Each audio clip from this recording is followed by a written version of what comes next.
ॐ नमो भगवते वासुदेवाय। ॐ नमो भगवते वासुदेवाय। ॐ नमो भगवते वासुदेवाय। ॐ अज्ञानतिमिरञ्जस्य ज्ञानाञ्जनशलाकये चक्षुरुन्मीलितं येन तस्मै श्रीगुरवे नमः। श्रीचैतन्यमनोभीष्टं स्थापितं येन भूतले स्वयं रूपगदामह्यं ददाति स्वपदान्तिकं। वन्देऽहं श्रीगुरु श्रीयुतपदकमलं श्रीगुरुन् वैष्णवां च श्रीरूपं साग्रजातं सागररघुनाथान्वितं तां सजीवं साद्वैतं सावधूतं परिजनसहितं कृष्णचैतन्यदेवं श्रीराधा कृष्णपादान् सागन ललिता श्रीविशाखान्वितं च। हे कृष्णा करुणा सिंधु दीनबन्धो जगत्पते गोपेश गोपिका कान्त राधा कान्त नमोऽस्तुते।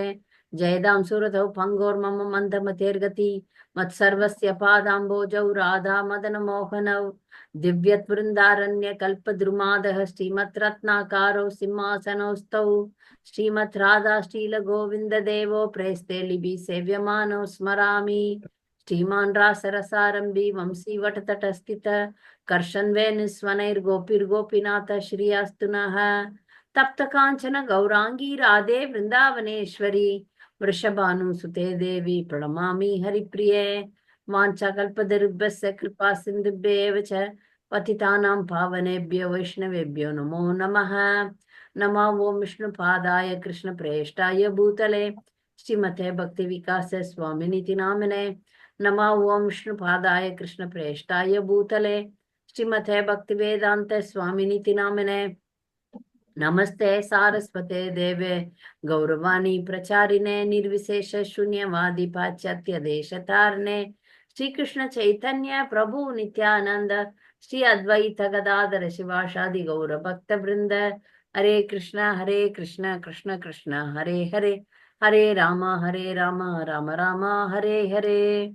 नाम श्रेष्ठं मनुमपि सच्चिपुत्रमत्र स्वरूपं रूपं तस्याग्रजं रूपिरीं माधुरीं गोष्ठवतीं राधाकुण्डं गिरिवरमहो राधिका माधवासं प्राप्तो यस्य प्रतीद्वष्टि गुरुं तं नटोऽस्मि। சில பிரபாத் கி ஜெய். இன்றைக்கு நம்ம வைஷ்ணவ ஆச்சாரியர்கள் பாடல்களை பார்க்கலாம்.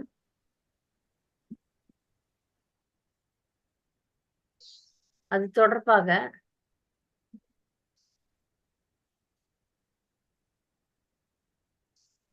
2 பாடல்கள் நம்ம தேர்ந்தெடுத்திருக்கிறோம் இன்னைக்கு. அதை பாடிட்டு அதனுடைய மீனிங்ஸ் பார்க்கலாம்.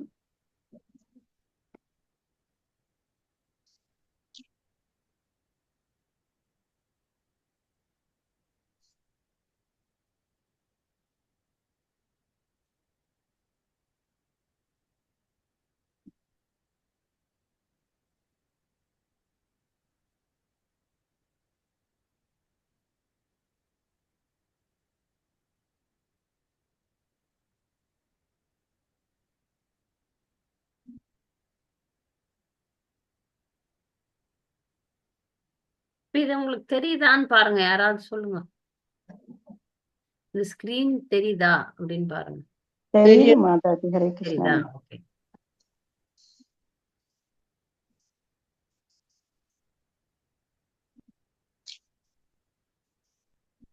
இந்த பாட்டை பாடிட்டு நம்ம இதனுடைய மொழிபெயர்ப்பு பார்க்கலாம்.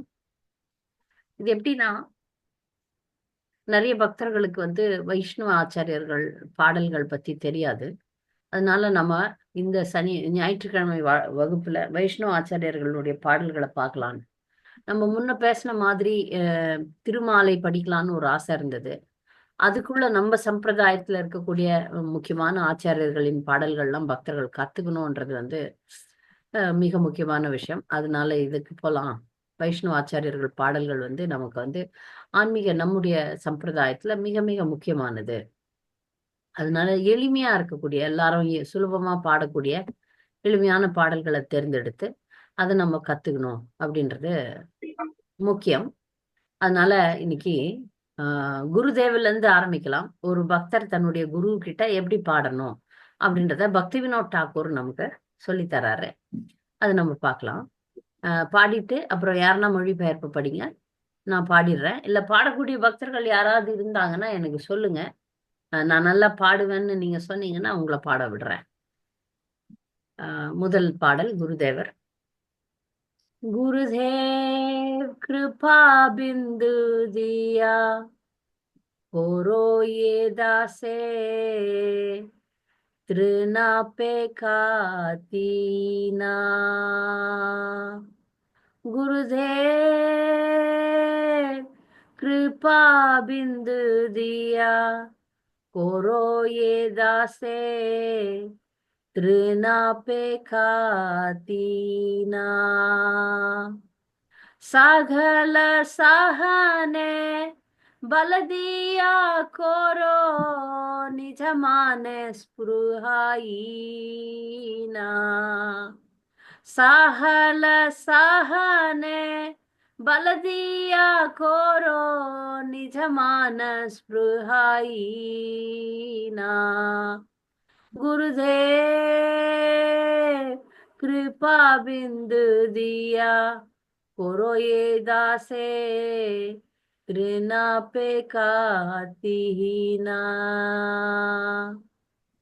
सकले सम्मान कोरिते शकती देहोनाथ जाता जाता। सकल सम्मान कोरिते शकती देहोनाथ जात ना जात। तबे तो खाइबो हरिनाम सुखे अपराध हबे आत। तबे तो खाइबो हरिनाम सुख अपराध हबे हईत। गुरुदेव कृपा बिंदु दिया कोरो ये दासे तृणापेक्षातीना।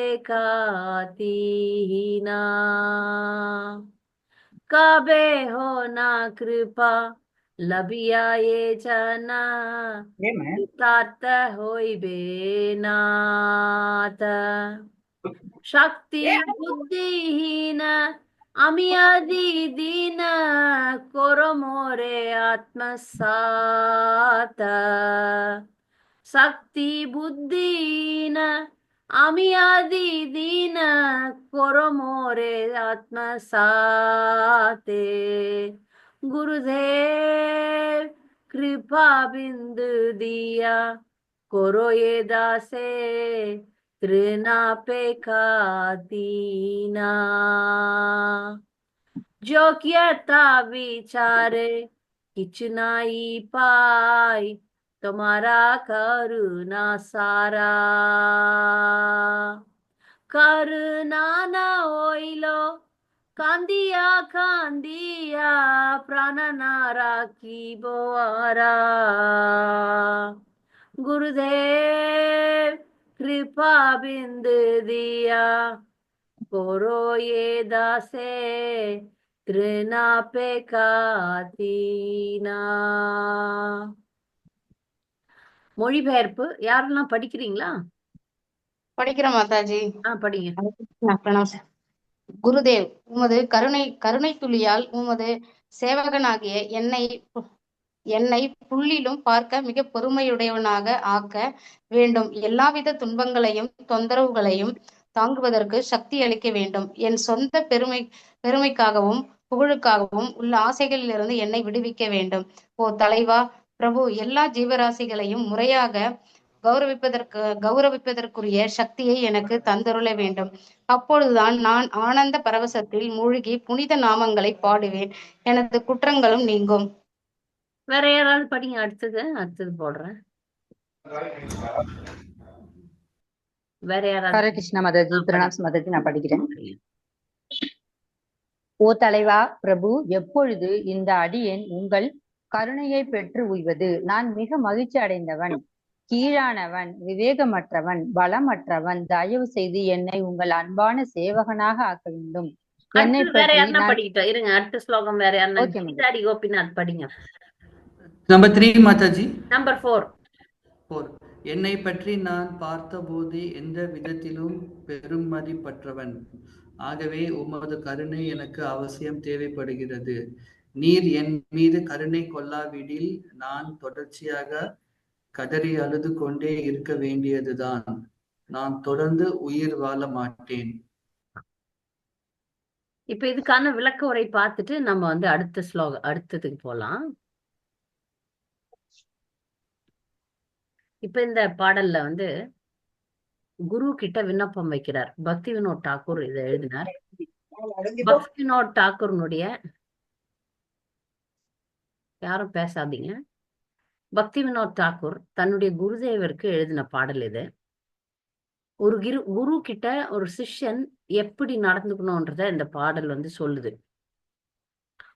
குருவிடம் எப்படி விண்ணப்பிக்க வேண்டும். இந்த பாடல்களை நம்ம பாடுறது வந்து நமக்கு நல்லது. ஏன்னா அப்ப நம்ம குரு நம்ம பக்கத்துல இல்ல, நம்ம இந்த பாடல்ல பாடினா குருக்கு தெரியுமா தெரியாதே அப்படின்னு ஒரு மூடத்தனமா நம்ம மனசு கேட்கும். இப்ப நான் நல்லது என் குருக்கு தெரியுமா அப்படின்னு கேட்கலாம். நிறைய பக்தர்களுக்கு அது மனசுல வரும். நான் இவ்வளவு நல்ல காரியங்கள்லாம் பண்றேனே, நல்ல ஜபம் பண்றேனே, நல்ல பக்தி பண்றேனே, என் குருக்கு இது தெரியுமான்னா, குரு தத்துவம் என்பது ஒன்றுதான். குரு தத்துவம் கிருஷ்ணர்ல இருந்து ஆரம்பிக்குது. கிருஷ்ணருடைய செய்தியை தான் குரு பரம்பரையில கொடுக்குறாங்க. சாதாரண மனிதனா இருந்தா நாம செய்யற நல்ல விஷயங்கள் சென்று சேராது. ஆனா குரு என்பவர் தன்னை உணர்ந்தவர். அதனால நாம செய்யக்கூடிய அந்த விஷயங்கள் நல்ல விஷயங்கள், நாம செய்யக்கூடிய பிரார்த்தனைகள் அவரை சென்று அடையும். வெளிப்படையா இப்ப பார்க்கும்போது, அப்ப நான் இந்த காரியம் பண்ணேன், என்னுடைய குருதேவர் என்னுடைய பேரை கூப்பிட்டு இங்க வாங்க அப்படின்னு சொல்லி கூப்பிட்டு நீங்க என்னென்ன பண்ணீங்க அப்படின்னு சொல்ல மாட்டார். ஆனால் அந்தர்யாமி பரமாத்மாவாக பகவான் அந்த குருவிடம் இந்த சிஷ்யன் நல்லபடியாதான் இருக்கான் அப்படின்ற விஷயத்த கண்டிப்பா சொல்லுவார். கண்டிப்பா மேஜிக் மாதிரி நடக்கும்னு எதிர்பார்க்காதீங்க. ஆனால் நாம் செய்யும் இந்த ஆன்மீக விஷயங்கள், ஆன்மீகத்துல நம்ம எப்படி குருவோட சேர்ந்து இருக்கிறோன்றது வந்து அங்கு தெரிவிக்கப்படும். அதனால இந்த பாடலை வந்து தீட்சை பெற்ற பக்தர்கள் குருனுடைய கருணையை வேண்டி கண்டிப்பா பாடணும். அப்போ இங்க அவர் பாடுறார், பக்தி வினோத் தாக்கூர், குருதேவ் கிருபா பிந்து தியா சொதையே அம்மையா. குருவே உங்களுடைய கருணையை எனக்கு காட்டுங்கள் அப்படின்னு சொல்றார். ஒரு நிமிஷம்.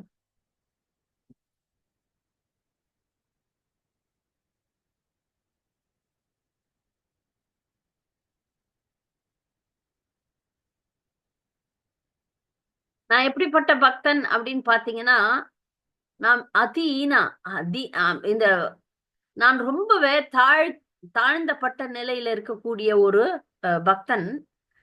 என் மேல நீங்க வந்து கருணை வைக்கணும் அப்படின்னு சொல்றார். என் மேல நீங்க வந்து கருணை வைத்து என்னை உய்விக்க வேண்டும் அப்படின்னு சொல்லிட்டு பிரார்த்திக்கிறார். நான் அதிஹீனா அப்படின்னா மிகவும் தாழ்த்தப்பட்ட நிலையில நான் இருக்கிறேன். பிந்து கிருபா பிந்து அப்படின்னா உங்க கருணையின் துளியை எனக்கு, பிந்துன்னா ஒரு துளி, கொரோனா கொடுங்கள்னு அர்த்தம். கிருபா பிந்து தியா கொரோ ஏ தாசே, இந்த தாசனுக்கு உங்களுடைய கருணையின் துளியை கொடுங்கள்னு கேட்கிறார். திருநாப்பேக்கா அதிஹீனா, என்ன நான் பார்த்தீங்கன்னா நான் மிகவும் தாழ்த்தப்பட்டவன் அப்படின்றது வந்து பக்தியில ரொம்ப கீழ் நிலையில இருக்கிறேன், என்ன நீங்க காப்பாத்தணும். சகல சகனே பலதியா கொரோ நிஜமான ஸ்பிருஹா ஈனா, எப்படி இருக்கணும்? சகல சகனே, எல்லா விஷயத்தையும் நான் வந்து பொறுமையா தாங்கணும். எல்லா துன்பங்களையும் தொந்தரவுகளையும் தாங்குவதற்கான சக்தியை நீங்கள் எனக்கு அளிக்க வேண்டும். அந்த பக்தின்றது என்னுடைய சொந்த பெருமைக்காகவும் புகழுக்காகவும் உள்ள ஆசைகளில் இருந்து என்னை விடுவிக்க வேண்டும். பொதுவா நமக்கு அப்படித்தானே இருக்கு. புகழுக்காகவும் பொருளுக்காகவும் பொதுவாவே எல்லாருமே ஆசைப்படுறோம். இருக்காது. அது பல அனர்த்தங்கள்ல ஒரு அனர்த்தமாக எல்லோருடைய இதயத்திலும் இருக்கு. அது வந்து பக்தி பாதையில அப்பப்ப வந்து நம்மை தொல்லை பண்ணுது. அதனால சகல சகனே பலதியா கொரோ நிஜமான ஸ்பிருஹா ஈனா, எனக்கு இந்த பௌதீக விஷயத்துகளுக்கான ஆசைகள் என்னை விட்டு போனோம். புகழுக்கான ஆசை, பணத்துக்கான ஆசை, இந்த ஆசை எல்லாம் என்னுடைய இதயத்திலிருந்து நீங்கணும். இதயத்துல இருந்து ஒரு விஷயம் நீங்கணும்னா, ஒரு அழுக்குகள் நீங்கணும்னா அதுக்கு வந்து நம்மால முடியல. இப்ப நம்ம இதயத்துல இருக்கிற இப்ப நம்மையே நம்மால திருத்த முடியலன்னு வச்சுக்கலாம். அப்படித்தான் வச்சுக்கணும். அப்ப அதுக்குதான் நம்ம வந்து உயர்ந்த உதவியை நாட வேண்டும். நம்மால நீந்தி இந்த கடலை கடக்க முடியாது. அதுக்கு வந்து நமக்கு வந்து மிகப்பெரிய கப்பல் தேவைப்படுது. நம்ம இந்த சம்சாரம் என்ற கடல்ல மூழ்கி கொண்டிருக்கிறோம். நம்மால நம்முடைய சக்தியினால ஜெயிக்க முடியுமானா முடியாது. இதுக்குதான் சில பேர் சொல்றாங்க தீட்சை தேவையில்லைன்னு சொல்றாங்க. எதுக்காக அப்படி சொல்றாங்கன்னா, ஹரிநாமத்தினுடைய சக்தியை வச்சு, ஹரிநாமத்துக்கு மிக மிக அதிகமான சக்தி உண்டு. அந்த சக்தியை ஒப்பிடும்போது இப்ப அந்த ஹரிநாமம் சொல்லக்கூடிய எல்லாருமே உய்ய முடியும். அப்படிப்பட்ட சக்தி வாய்ந்த ஹரிநாமம் இருக்கு. அப்ப வேற எதுவும் தேவையில்லை.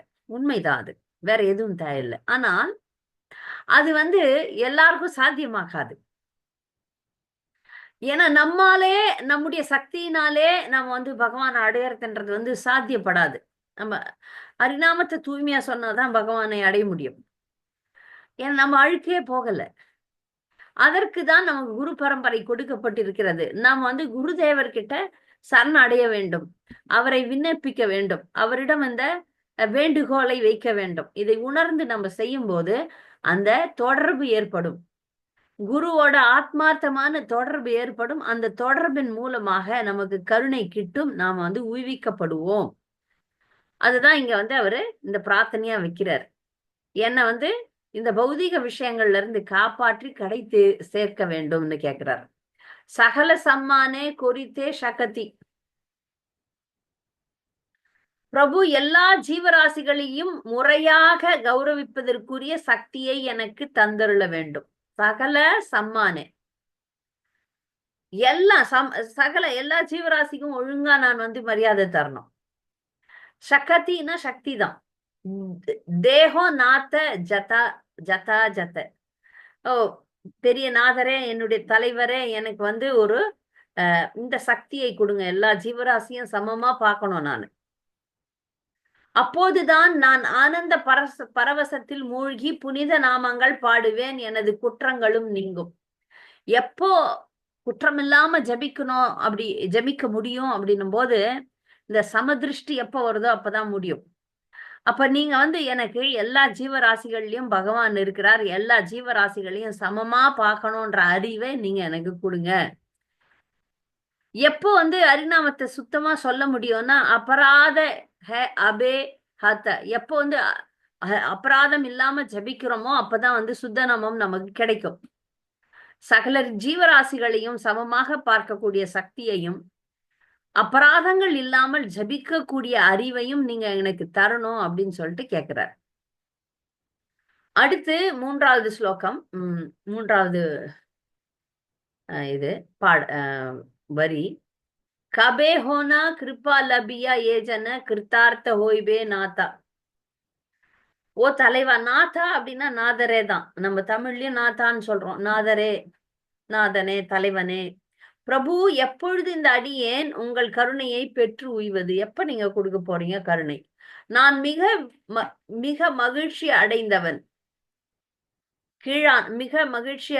நான் மிக மகிழ்ச்சி அடைந்தவன், கீழானவன், விவேகமற்றவன், பலமற்றவன். தயவு செய்து என்னை உங்கள் அன்பான சேவகனாக ஆக்க வேண்டும். கபே ஹோனா லபியா. Hello. யாரு? Hare Krishna. Hello. Hey, Dom. கபே ஹோனா கிருபா லபியா ஏஜன கிருத்தார்த்த ஹோய்பே நாதா. குருதேவரே, கருணை எனக்கு எப்படி கிடைக்கும்? சக்தி ஹீன. ஹீன அப்படின்னா ஐயோ யார் இது? பாருங்க, ஏதோ ஒரு பைத்தியம் வந்துருக்கு. Foreigner. I saw the face. அதான் Talk in English. எப்படி ரிமூவ் பண்ண முடியும்? ஜூம் கூகுள் மீட்ல தெரியும், இதுல எப்படின்னு தெரியல. ஏதோ பேய் நீங்க அந்த மாதிரி மோர் கிளிக் பண்ணி இருங்க, நான் பிளாக் பண்றேன். போயிடுச்சு, அது இருக்கு. நானே பயந்துட்டேன். பேய் மாதிரி இருக்கு ஏதோ ஒரு ஆளு. மாதாஜி மாதாஜி நான் ரொம்ப பயந்துட்டேன் மாதாஜி. படபடன்னு ஆயிடுச்சு. அதான் ஐயோ கிருஷ்ணன் நினைச்சுன்னு மாதாஜி. இருக்கிறேன். என்ன போன்ல பேய் பாக்குறதுக்கு கூட பயப்படுறீங்க. பேய்ன்னு டீப்பா நம்ம கதை ஐபோன் தானே, கேட்கும்போது ஐபோன் தானே, இல்ல வேற யாருதுன்னா இருக்க போகுது. இந்த ஐபோன் யாருன்னா போட்டு வச்சிருக்கீங்களா? அதான் அப்படி என்ன அது மாதாஜி? இல்ல ஐபோன் யாருன்னா போட்டிருக்கீங்களா? நான் இதை பிளாக் பண்ண போறேன். இல்ல மாதாஜி, நான்லாம் கிடையாது. வேற யாருன்னு தெரியல. பண்றேன். அவங்க கூட இன்னொருத்தவங்களும் இருந்தாங்க. தப்பா ஏதோ ஒண்ணு பண்ணிட்டு இருக்காங்க. வந்திருக்காங்க. ஆனாலும் நம்ம வந்து அவங்கள ரிமூவ் பண்ணி ஆகணும். இருங்க. ஆமா தப்பா ஏதோ ஒண்ணு பண்ணிருக்காங்க. மேக் ஹோஸ்ட் ரிமூவ் பண்ணலாமா? கோபிநாத் பிரபு ரிமூவ் பண்ணிட்டா? ஆமா மாதாஜி, ரிமூவ் பண்ணா அவங்க அந்த குரூப்ல இருந்து வந்து once removed iPhone will not be able to reach and remove. Okay, பண்ணிட்டேன்.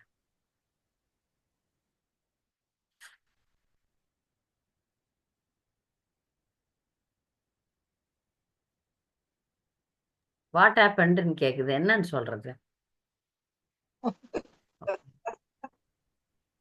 ஏதோ ஒண்ணு எப்படி வந்ததுன்னு தெரியல. ஒரு பேய் வந்துருச்சு. சரி, பக்திக்கான தடைகள்.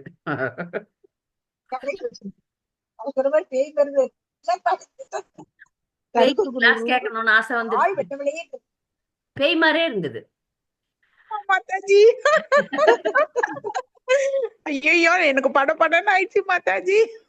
ஒண்ணும் பண்ணாது. நம்மளெல்லாம் எங்கேயோ இருக்கிறோம், பேய் எங்கேயோ இருக்குது. எதிர்க்க வந்தா கூட நான் பயப்பட மாட்டேன். சரி போப்பா, வேலையை பார்ப்பான்டுவேன். மாதாஜி உங்க தைரியம் எனக்கு அனுப்புங்க மாதாஜி. அவங்களுக்கு இந்த மாதிரி லிங்க் கிடைக்குமா மாதாஜி? இல்ல, அது லிங்க்ல பேய் மாதிரி இல்ல, join யாரும் பண்றாங்க. மனுஷால் தான். பேய் மாதிரி மனுஷால் தான் மனுஷாலே லிங்க் பேய்ங்க கிடைச்சு மாதிரி தானே ஜாயின் இருக்கு. பண்ணிருக்காங்க மாதாஜி. இல்ல, ஏன்னா இந்த கனெக்ஷன் வந்து ஃபாரின் கனெக்ஷன். ஒரு பக்தர் நமக்காக கொடுக்குறாங்க. அவங்களுக்கு தெரிஞ்சவங்க யாராவது இந்த லிங்கை வாங்கியிருக்கலாம். கேட்டு பாக்குறேன் அவங்கள. அவங்க இல்ல, அவங்க நார்மலா கிளாஸ்க்கு வருவாங்க. ஒரு பக்தருடைய கனெக்ஷன் இது. இப்போ பக்தி வினோத் தாக்கூர் 3வது பாடல்ல பாடுறார். ஓ தலைவா பிரபு, எப்பொழுது இந்த அடியவன் உங்கள் கருணையை பெற்று உய்வது? நான் மிக மகிழ்ச்சி அடைந்தவனா இல்ல, மிக துக்கமாக இருக்கிறேன். கீழானவன், மிக விவேகமற்றவன், பலமற்றவன். தயவு செய்து என்னை உங்கள் அன்பான சேவகனாக மாற்ற வேண்டும். இது வந்து ஒரு ஜீவனுடைய உண்மையான நிலை. சக்தி புத்தி ஹீன, அமி அதி தீன. இது சுலபமா புரிஞ்சு கொள்ளக்கூடிய ஒரு பாடல். சக்தி இல்லை, எனக்கு உடல் சக்தி இல்லை, புத்தியும் கிடையாது. ஹீன அப்படின்னா இல்லைன்னு அர்த்தம். அமின்னா நானு, ஆமி அப்படின்னா நான், அதி தீன ரொம்ப, அத்தினா ரொம்ப மிகவும் அப்படின்னு அர்த்தம். மிகவும் கீழ்ந்த நிலையில, தாழ்ந்த நிலையில இருக்கிறேன். தீன, அதி தீன. கொரோ மோரா ஆத்ம சாத. நீங்க எனக்கு வந்து கொரோனா கொடுங்க, மோரா எனக்கு, ஆத்ம சாத்த இந்த ஆத்ம பலத்தை கொடுங்க அப்படின்னு கேக்குறாரு. இது கேட்டுதான் வரணுமானா கேட்கணும், கதறி அழணும். பக்தியில நமக்கு வந்து பக்தர்கள் கிட்ட நமக்கு வந்து முக்கியமாக குருதேவரிடம் உங்களுடைய கருணை எனக்கு கண்டிப்பாக கிடைக்க வேண்டும் அப்படின்னு கதறி அழுவ வேண்டும். அதுதான் இங்க வந்து பக்தி வினோத் தாக்கூர் இந்த பாடல்ல கதறி அழுறார். யோகியதா விசாரே கிச்சுனாய் பாய். யோகியதான யோகியம்தான். யோகியம்னா தகுதி. நமக்கு விசார உண்மையா பார்த்தா நமக்கு எந்த தகுதியும் கிடையாது. சில இடங்கள்ல சொல்லப்படுது, தகுதி இல்லாம கிடைக்கிறது பேரு தான் கருணைன்னு பேரு. நமக்கு தகுதியே இல்ல, ஆனா ஒருத்தர் ஒரு விஷயத்த நமக்கு செய்யறாங்கன்னா அது பேரு கருணை. அப்ப எனக்கு தகுதி எதுவுமே கிடையாது. யோகியதா யோசனை பண்ணீங்கன்னா எனக்கு தகுதி கிச்சு நாய் பாய், என்கிட்ட ஒரு தகுதியும் கிடையாது. தொமாரா கருணா சாரா, எல்லாமே உன்னுடைய கருணையினாலதான் ஏற்படுது. எனக்குன்னு ஒரு தகுதி கிடையாது. எல்லாமே உன்னுடைய கருணையினால எனக்கு ஏற்பட்டு இருக்கிறது. கருணா நா ஹோயிலே காந்தியா பிராணனா ராக்கிபோ ஆரா. நீங்க கருணை கொடுக்கலன்னு வச்சுக்கோங்களேன். இப்ப நீங்க குருதேவர், என்னுடைய குருதேவர், நீங்க எனக்கு கருணை கொடுக்கலன்னா, கருணா நா ஹோயிலேனா கொடுக்கலன்னா, நீங்க கருணையை கொடுக்கவில்லை என்றால் காந்தியா காந்தியா நான் அழுது கொண்டே இருப்பேன், அழுவேன் நான். பிராணனா ராக்கிபோ ஆரா, என்னால என்னுடைய ஜீவனை வைக்க முடியாது. பிராண அப்படின்னா உயிர், என்னுடைய உயிரை ராக்கிபோ வச்சுக்க முடியாது. அதனால எனக்கு தகுதி இல்லை, கேட்கறதுக்கு கூட எனக்கு தகுதி கிடையாது. ஆனாலும் கேட்க வேண்டும்னு எனக்கு சொல்லி கொடுத்துருக்காங்க. இதை நம்ம ஆட் பண்ணிக்கிறோம். நமக்கு பக்தி வினோத் தாக்கூர் இப்படிதான் கேட்கணும்னு சொல்லி தர்றார். எப்படி ஒரு குழந்தைக்கு தாய் சொல்லி தரா இல்லையா, குழந்தைக்கு பேச தெரியாது, தா தா பா பா அப்படின்னும். அப்போ அந்த பேச்சு வர காலகட்டத்துல ஒரு தாயானவள் ஒரு ஒரு பொருளியா காமிச்சு, இல்ல ஒரு ஒரு நபரையா காமிச்சு, இல்ல தன்னையே காமிச்சு நான் சொல்லி கொடுத்துருக்கேன். என்ன எப்படி காமிப்பேன், காமிட்டு அம்மா அம்மா சொல்லு அப்படின்னுவேன். அப்பாவை காமிச்சு அப்பா அப்பா சொல்லு அப்படின்னு சொல்லுவேன். இந்த மாதிரி ஒரு ஒரு வார்த்தையாக தாய் குழந்தைக்கு சொல்லித்தரா. நம்முடைய குருதேவரும் நம்முடைய ஆச்சாரியன் ஆகிய பக்தி வினோத் தாக்கூரும் நமக்கு இப்படிதான் பிரார்த்தனை பண்ணணும்னு சொல்லி கொடுத்துருக்காரு. பிரார்த்தனையில நம்ம வந்து குருக்கு பிரார்த்தனை இருக்கு, கௌரங்கருக்கு பிரார்த்தனை இருக்கு, கிருஷ்ணருக்கு பிரார்த்தனை இருக்கு. இப்ப நம்ம படிப்படியா அப்படித்தான் போக போறோம். குரு, கௌரங்கர், கிருஷ்ணர் அப்படிதான் நம்ம வந்து நைவேத்தியம் கூட பண்றோம். அதனால நம்ம குருவுக்கும் பிரார்த்தனை செய்ய வேண்டும், நம்முடைய குருவுக்கும் நாம் பிரார்த்தனை செய்ய வேண்டும். அந்த பிரார்த்தனை கண்டிப்பாக ஏற்புடையதாக இருக்கும். ஏன்னா இதெல்லாம் வந்து அந்தர்யாமி பரமாத்மா, குரு, குரு பரம்பரை எல்லாம் கனெக்ஷன். அவங்க வாட்ஸ்அப்ல குரூப் போட்டு இருக்குல்ல, நம்மளாம் வாட்ஸ்அப்ல குரூப் இருந்தா தானே கனெக்டடா இருக்கிறோம். ஓ நீங்க இந்த வகுப்புக்கு வரீங்க. வாட்ஸ்அப் குரூப் மாதிரி இல்லாமலே அவங்களுக்கு தெரியும், இல்லாமலே அவங்க வந்து ஒரு குழுவுல இணைக்கப்பட்டிருக்கிறார்கள். ஆகையினால நாம செய்யற பக்தி வந்து அங்கு அனுப்பப்படும். நம்ம குருதேவரை பிரார்த்தனை பண்ணாலும் கிருஷ்ணருக்கு தெரியும், கிருஷ்ணரை பிரார்த்தனை பண்ணாலும் குருதேவருக்கு தெரியும். நமக்கு ஒரு வழிமுறை கொடுக்கப்பட்டிருக்கிறது, பக்தி எப்படி செய்யணும் அப்படின்னு வழிமுறை கொடுக்கப்பட்டிருக்கிறது. அந்த வழிமுறையின் மூலமாக நாம் போகும்போது நமக்கு வெற்றி சுலபமாக கிடைக்கும். நானே கர்வம் கொண்டு இப்ப மாயாவாதிகள் பேசுறதெல்லாம் என்ன தெரியுமா, நீங்க யாரையும் போய் சரணடைய தேவையில்லை, மனிதனை நீங்க வந்து நம்ப தேவையில்லை அப்படின்னு மாயாவாதிகள்லாம் சொல்றாங்க, கேள்விப்பட்டிருப்பீங்க. மாயாவாதிகள் பேசும்போதே பாத்தீங்கன்னா ஒரு மனிதனுக்கு போய் தலை வணங்குறீங்களேன்னு. அந்த மனிதன் சக்தி ஊட்டப்பட்டவன், அந்த மனிதன் குரு பரம்பரையில் வரக்கூடியவன், அந்த மனிதன் என்னை விட உயர்ந்தவன். இந்த விஷயங்கள்லாம் அவங்களுக்கு தெரியாது. அந்த மனிதன் தன்னை உணர்ந்தவன். அதனால எனக்கு வந்து கிருஷ்ணரை காட்ட முடியும். தத்விதி பிரணிபாத்தேன பரிப்பிரஷ்னேன சேவையா புதேக்ஷயந்தி தேக்யானம் ஞானின தத்துவ தரிசின. அந்த மனிதன் குருவாக சொல்லப்படுற அந்த மனிதன், ஏன்னா மாயாவாதிகள்லாம் மனிதன் மனிதன்னு சொல்றாங்கல்ல, அதுக்காக நான் உங்களுக்கு சொல்றேன். அவர்கள் சாதாரணமானவர்கள் கிடையாது. சாதாரணமாக நம்மோட இருக்கிற மாதிரி தெரிஞ்சாலும் அவர்கள் சாதனையினால சித்தி அடைந்தவர்கள். அதனால சில பேர் கிருப்பா சித்தர்கள், சாதன சித்தர்கள்னு சொல்றாங்க. சில பேர் அங்கேயே இருக்கிறவங்களே அவங்க நித்திய சித்தர்கள், எப்போதும் அங்கிருந்து இங்க வர்றவங்க. பிரபுபாதர்லாம் நித்திய சித்தர்கள். குருமார்கள்லாம் இங்க வந்து சாதனை செய்து தன்னை உணர்ந்தவர்கள். தன்னை உணர்ந்தவர்களை தான் குருவா நியமிக்கிறாங்க. ஒருத்தர் கேள்வி கேட்டாங்க, எப்படி குரு ஆவறாங்க அப்படின்ட்டு இன்னைக்கு ஒரு கேள்வி இருந்தது. கிரகஸ்த பக்தர்கள்ல கூட சில பேர் குரு ஆவறாங்க. அப்போ நமக்கு வந்து நமக்கு தெரிந்த வரைக்கும் நம்ம சன்னியாசிகள் தான், பிரம்மச்சாரியாக இருந்து சன்னியாசியாக ஆறாங்க தான் குருவாக முடியும் அப்படின்னு ஒரு எனக்கு கூட அந்த எண்ணம் இருந்தது. ஆனால் பக்தியில யார் வேணாலும் முழுமை அடையலாம். அந்த முழுமை அடைந்தவர்களை இஸ்கான் இயக்கம், அந்த பிரபுபாதர் ஏற்படுத்திய ஜிபிசி பாடி, ஜெனரல் பாடி கமிஷன் சொல்லிட்டு இந்த இஸ்கான் இயக்கத்தை வழிநடத்தி செல்லக்கூடிய பக்தர்கள் முக்கியமானவர்கள் இருக்கிறாங்க ஜிபிசில. அவர்கள் தகுதி வாய்ந்தவர்களை அடையாளம் கண்டுகொள்கிறார்கள். சில நேரத்துல தகுதி வாய்ந்தவர்கள் எங்கேயாவது ஒளிந்து கொண்டு கூட இருக்கலாம், அப்படி ஃபெமிலியரா ஆகிறது கிடையாது. ஆனால் இப்ப இயக்கத்தை நடத்தி செல்வதற்கு தகுதி வாய்ந்த குருமார்கள் தேவை. அதற்காக ஜிபிசி கமிட்டி வந்து தகுதி வாய்ந்தவர்களுக்கு அந்த நீங்கள் குருவாக வழி நடத்துங்கள்ன்ற அனுமதியை கொடுக்குறாங்க. அப்ப குரு என்பவருக்கு வந்து நிறைய தகுதிகள் வேணும், ஏகப்பட்ட தகுதிகள் வேணும். அது இவரை பார்த்தாலே ஒருத்தர் பக்தி எடுத்துக்க முடியும்னா அவங்க குரு. இப்ப ஒருத்தர் பாக்குறாங்க, அவங்க உடனே நாம சொல்லணும். குரு என்பது மிக உயர்ந்த நிலை. அப்ப வந்து அந்த நிலை வந்து தன்னை உணர்ந்த நிலை. தன்னை உணர்ந்த நிலைனா அவங்க வந்து உடல் ரீதியாக செயல்படாமல் ஆத்ம ரீதியாக செயல்படக்கூடியவர்கள். அப்ப அவங்க எல்லாம் மேஜிக் எல்லாம் பண்ணுவாங்களான்னா மேஜிக் பண்ண மாட்டாங்க. அதையும் புரிஞ்சுக்கணும். அவங்க எப்படி செயல்படுவாங்கன்னா, கிருஷ்ணர் எப்படி அவர்களை ஆட்டி வைக்கிறார்களோ அப்படித்தான் செயல்படுவார்கள். சில பேர் நான் பார்த்திருக்கேன். ஒரு இது வந்து ஒரு சாதாரண உதாரணம். ஒரு கணவன் மனைவி இருந்தாங்க, எனக்கு தெரிந்தவர்கள். அதுல மனைவி வந்து ராகவேந்திர சுவாமிய எழுதுவாங்க. ஏன்னா தமிழ்நாட்டுல எல்லாம் எழுதுற பழக்கம்ல. அப்போ அப்போ ராகவேந்திராய நமக அப்படின்னு எழுதுவாங்க. ஓம் ராம என்னவோ எழுதுவாங்க, ராகவேந்திர சுவாமிக்காக எழுதுவாங்க. அப்ப அந்த கணவன் வந்து அந்த அம்மா கிட்ட சொன்னாங்க. அந்த அம்மா எழுதுறதுக்கு காரணம் வந்து அவங்களுக்கு வந்து பணம், காசு, வீட்டு பிரச்சனைகள் தீரணும் அப்படின்றதுக்காக ராகவேந்திர சுவாமியை எழுதுறாங்க. அப்ப அந்த கணவன் சொல்றாரு, அந்த ராகவேந்திர சாமியை ஓட்டாண்டி, ஒண்ணுமில்லாதவர், இந்த அம்மாக்கு என்ன கொடுக்க போறாரு அவர் அப்படின்னு சொல்லிட்டு அவர் சொல்றாரு. ஆனால் குரு குரு நினைச்சா எது ஒண்ணா செய்ய முடியும்.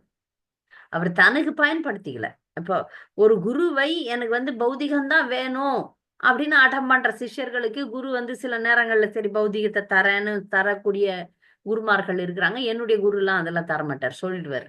நீ பௌதிகமா என்கிட்ட வந்தீங்கன்னா கிடையாது, ஆன்மீக அறிவு ஆன்மீக வழிகாட்டுதல் தான் தருவேன்ட்டேன். ஆனா சில நேரங்கள்ல கருணை வாய்ந்த சில ஆச்சாரியர்கள், சில குருமார்கள், முக்கியமா இந்த ராகவேந்திர சுவாமியை பத்தி சொல்லும்போது அவருடைய ஒரு சிஷ்யனுக்கு திருமணம் செய்து கொள்ள வேண்டும்னு ஒரு ஆசை வந்துடும். அவர் அந்த சிஷ்யன் மேல கருணை வைத்து ராகவேந்திர சுவாமி என்ன பண்ணுவார், ஒரு பிடி மண்ணை கொடுப்பார். இந்த பிடி மண்ணை தான் கொடுப்பார். இதை வச்சு நீ வந்து திருமணம் செய்து கொள்ளணும். அப்புறம் அவர் அந்த சிஷ்யன் நம்பிக்கையோட அந்த பிடி மண்ணை வாங்குறார். வாங்கி வீட்டுக்கு எடுத்துன்னு போனா அது மொத்தம் தங்கமா மாறுது. தங்கமா மாறுது. அதை புரிந்து கொண்டு அதை வந்து அவர் வந்து பயன்படுத்தி கொள்கிறார். அப்படி வந்து ஒரு லீலை இருக்கு. அது யாரோ சொல்லிதான் நான் கேள்விப்பட்டிருக்கேன். அப்ப அதுக்கு அர்த்தம் என்னன்னா, பௌதிக விஷயங்களை குருமார்கள் தங்களுக்காக பயன்படுத்த மாட்டார்கள். ஒரு சிஷ்யனுக்கோ இல்ல கிருஷ்ணருடைய சேவைக்கோ அது தேவைப்படுதுன்னா செய்ய முடியும். அவங்களால செய்ய முடியாதுன்னு ஒண்ணும் இல்லை.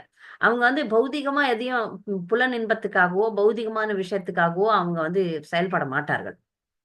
சில நேரங்கள்ல நம்ம பார்க்கலாம், ஆன்மீக குருக்களுக்கு வந்து உடல்நிலையும் பாதிக்கப்படுது. அவங்க நினைச்சா அதை சரி பண்ணிக்கலாம். ஆனா அவங்க வந்து சரி பண்ணாமல், எப்படி இப்படிப்பட்ட தாழ்ந்த உடல் நிலையில கூட நான் எப்படி தீவிரமாக பக்தி செய்கிறேன் நீங்க எல்லாம் பாருங்க, அதே மாதிரி நீங்க இருங்கன்னு காட்டுறதுக்காக அவர் இருக்கிறார். அவர் நினைச்சாருன்னா ஒரு நிமிஷத்துல அதுல இருந்து வெளியே வர முடியும். கண்டிப்பா வர முடியும். அவர் உலகத்திற்கு காட்ட எத்தனிக்கிறார். பாருங்க, எந்த சூழ்நிலையிலும் பக்தி செய்யணும் அப்படின்றத அவர் வந்து காட்டுறார். இதை நம்ம வந்து நல்லா புரிஞ்சுக்கணும். அதனால குருதான் நமக்கு கிருஷ்ணரை தரப்போகிறார். அதனால குருவை முழுமையாக சரணடைய வேண்டும். இந்த பாடலை வந்து நம்ம வந்து ஆத்மார்த்தமாக பாடி குருவிடம் சரணடைய வேண்டும்ன்றதுதான் இந்த பாடல் நமக்கு காட்டுது. பக்தி வினோத் தாக்கூர் தன்னுடைய குரு கிட்ட சொல்றார், நீங்க கருணை கொடுக்கலன்னா நான் வந்து கதறி அழுவேன். காந்தியா காந்தியா, நான் வந்து கதறி அழுவேன். என் உயிரை நான் வச்சுக்க மாட்டேன். இந்த மாதிரி ஒரு நிஜமான ஒரு குரு சிஷ்யன் உறவுல நம்ம பாக்குறோம். எங்க பாக்குறோம்னா பக்தி சித்தாந்த சரஸ்வதி தாக்கூர் அவருடைய வாழ்க்கையில பாக்குறோம். பக்தி வினோத் தாக்கூர் அவனுடைய மகனாகிய பக்தி சித்தாந்த சரஸ்வதி தாக்கூருக்கு பக்தி வினோத் தாக்கூர் சொல்றார், நான் உனக்கு தீட்சை தரமாட்டேன், நான் உன்னுடைய தந்தை, நீ என்னுடைய சிஷ்யனாகிய கௌரகிஷோர் தாச பாபாஜி மகாராஜரிடம் போய் நீ தீட்சை வாங்கிக்கோன்னு அனுப்புறாரு. இப்ப கூட நீங்க சைத்தன்ய மட்டுக்கு போனீங்கன்னா அங்க வந்து பக்தி சித்தாந்த சரஸ்வதி தாக்கூர்னுடைய சமாதி முதல்ல வரும். அதுக்கப்புறம் ஷியாமகுண்டம் வரும். அதுக்கப்புறம் கோவில் வரும். அந்த கோவில்ல வந்து 4 ஆச்சாரியர்களும் இருக்கிறாங்க. அங்க காந்தர்விகா கிரிதாரி விக்கிரகம், பக்தி சித்தாந்த சரஸ்வதி தாக்கூர் வணங்கிய விக்கிரகம் இருக்கு. அதை கடந்து போகும்போது உங்களுக்கு வந்து கௌரகிஷோர் தாஸ் பாபாஜி மகாராஜருடைய சமாதி இருக்கு. இவர் வந்து கௌரகிஷோர் தாச பாபாஜி மகாராஜர் வந்து அவ்வளவு சுலபமா யாருக்கும் தீட்சை தரல. அவர் சில நேரங்கள்ல சில பேர் வந்து தீட்சை எல்லாம் தரமாட்டாங்க. அவர்களுக்கு அதுக்கு பல காரணங்கள் உண்டு. தகுதி வாய்ந்த சிஷ்யர்கள் இல்லாதது காரணம். சில குருமார்கள் தங்களை வந்து மிகவும் தாழ்மையான நிலையில வச்சுக்கிறாங்க. நான் எதுக்கு தீட்சை கொடுக்கணும், நானே தாழ்த்தப்பட்ட நிலையில இருக்கிறேன் அப்படின்னு பல காரணங்கள். அப்ப இவர் வந்து தகுதி வாய்ந்த சிஷ்யர்களுக்கு தான் கொடுப்பார். அவர் கொடுக்கவே இல்லை, யாருக்குமே கொடுக்கல. பக்தி சித்தாந்த சரஸ்வதிக்கு மட்டும் தான் கொடுத்தார். அப்ப தீட்சைக்காக அவர் வரும்போது அவரை சோதிக்கிறார், அமோகமா சோதிக்கிறார். அப்போ அந்த நேரத்துல பக்தி சித்தாந்த சரஸ்வதி டாகூர் இந்த மனநிலையில தான் இருந்தார். நீங்க இது உண்மையான மனநிலை, வேஷம் கிடையாது. நாமெல்லாம் நான் இப்ப குருதேவ் தீட்சை கொடுக்கலன்னா நான் செத்துருவேன் அப்படின்னு சொல்லவே மாட்டோம். நம்ம தீட்சை கொடுக்கலன்னா பரவாயில்ல, அடுத்த வருஷம் கொடுங்க மகாராஜ் அப்படின்னும் இல்லையா? நம்ம கதறிலாம் அழுவ மாட்டோம். இவர் அழுகிறார். காந்தியா காந்தியா பிராணனா ராக்கிபோ, என் பிராணனை நான் உயிரை வந்து வச்சுக்க மாட்டேன், நான் செத்துருவேன் அப்படின்னு உண்மையாகவே பக்தி சித்தாந்த சரஸ்வதி டாகூர் சொன்னார். அத வந்து நம்ம இதயத்துல உண்மை இருந்தா அதையும் குருதேவர் அறிவார்.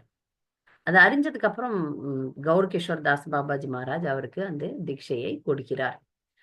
இப்போ இங்க குருவனுடைய கருணையை வேண்டி நாம் அனைவரும் அவரை சரணடைய வேண்டும். குருவிடம் போகும்போது நாம வந்து நிறைய நேரத்துல குரு கிட்ட வேஷம் போடுறோம் பாருங்க. குரு எதிர்க்க மட்டும் நல்ல பிள்ளை மாதிரி நடிச்சுட்டேன், அப்புறமா வெளியே வந்துட்டு நமக்கு விருப்பம்படி நடந்துக்கிறோம். அது மாதிரி தேவையில்லை. குரு ஏதாவது ஒரு கேள்வி கேட்கிறாருன்னா அங்க வந்து நாம் உண்மையைத்தான் பேச வேண்டும். அவர் கேட்டார்னா நம்ம அதை மறைச்சு இப்படி அப்படின்லாம் சொல்லவே கூடாது. தவறாக இருந்தா அடி வாங்கிக்கலாம், பரவாயில்ல. குருவே நீங்க வந்து கொடுத்தா ஒரு 2 அடி கொடுத்தீங்கன்னா கூட நான் வாங்கிக்கிறேன், நான் இப்படிதான் இருக்கிறேன் அப்படின்ற விஷயத்தை குருவிடம் வந்து நாம் கண்டிப்பாக சமர்ப்பிக்க வேண்டும். இதுக்கு பேர் தன் தாழ்ச்சி சொல்லுதல். ஒண்ணு மட்டும் நல்ல கவனமா வச்சுக்கோங்க பக்தர்களே, நம்ம கிட்ட கிருஷ்ணர் நேர்ல வந்து பேச மாட்டார். நம்ம கிட்ட கிருஷ்ணர் எப்படியாவது பேசுறாருன்னா அது குரு மூலியமா தான். அந்த தொடர்பை நாம் வந்து சரியா வச்சுக்கணும். குருவிடம் வந்து நல்ல தொடர்பு வைக்கும் போது நமக்கு நாம் என்ன செய்ய வேண்டும் என்பதை குரு மூலமாக கிருஷ்ணர் நமக்கு அறிவுறுத்துவார். நாம் செய்யும் தவறுகளும் நமக்கு படம் போட்டு காட்டப்படும். நம்முடைய கர்வம் அடக்கப்படும், நம்முடைய கர்வம் எடுக்கப்படும்.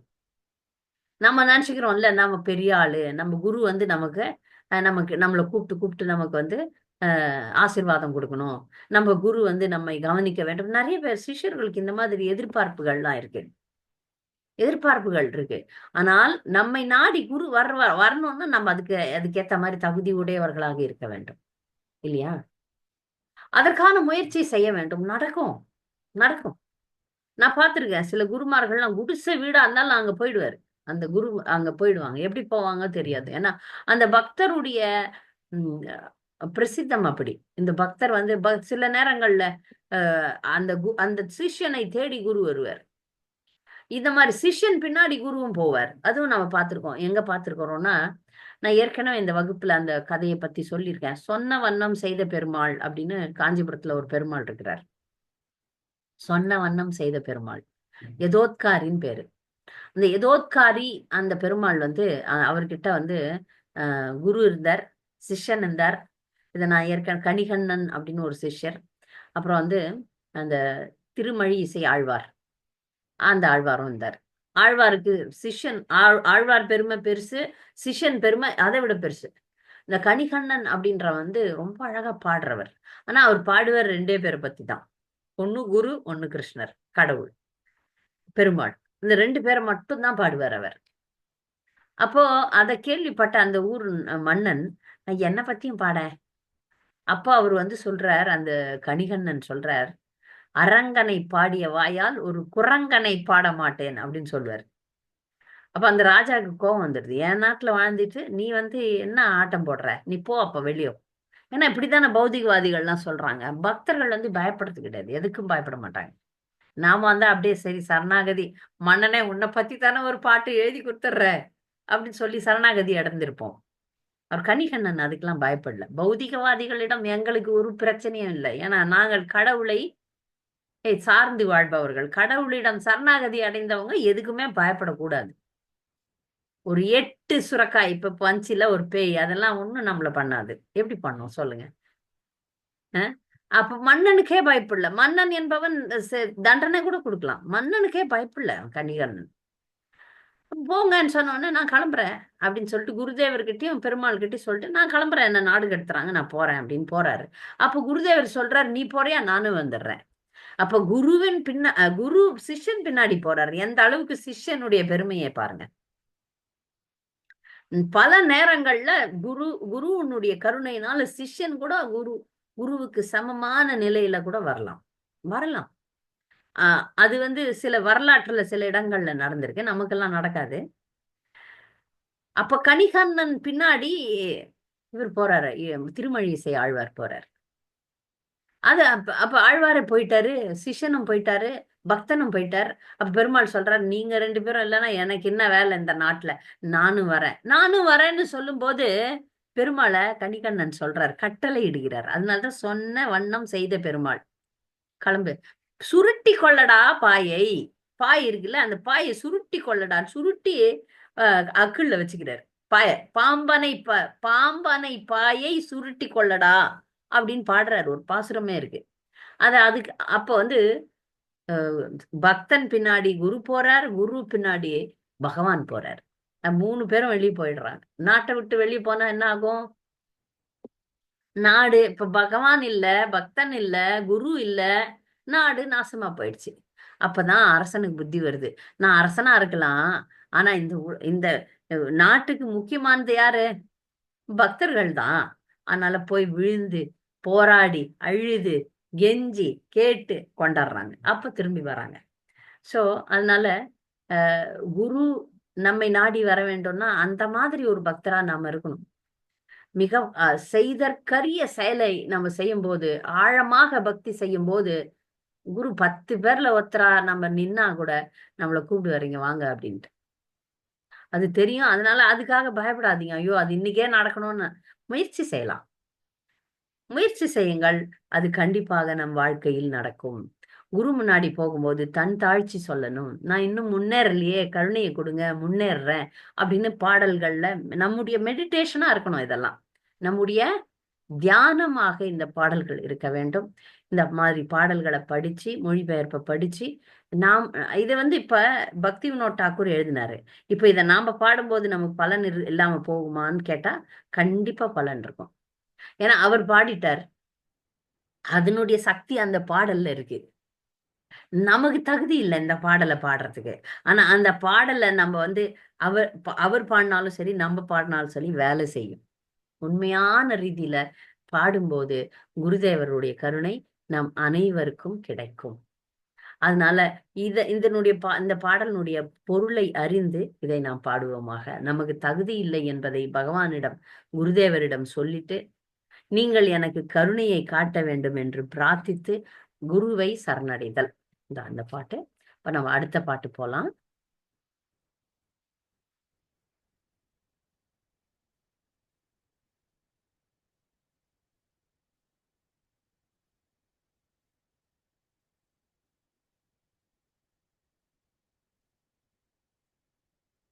அடுத்த பாட்டை நான் பாடிட்டு அதனுடைய மொழிபெயர்ப்பு படிச்சுட்டு அடுத்த பாட்டு கொஞ்சம் பெருசு வந்துச்சா? இல்ல, திறந்தே வச்சிருக்கேன். இது ஒரு நல்ல அருமையான பாட்டு. இது பக்தி வினோத் தாக்கூர் பாடின பாடல் தான்.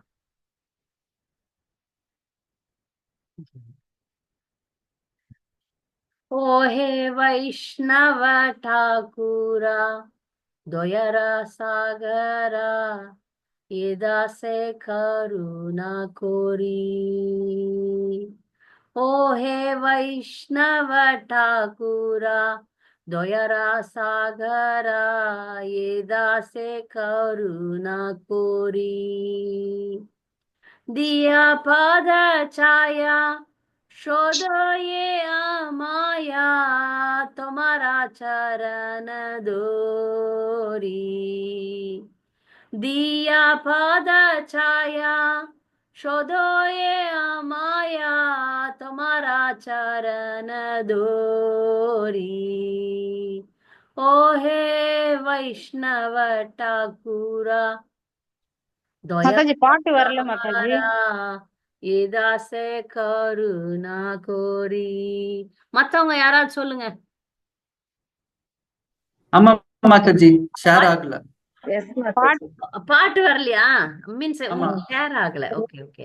லிரிக்ஸ் ஷேர் ஆகல. இல்ல சாரி சாரி சாரி. ஷேர்ன்னு தானே போட்டேன்.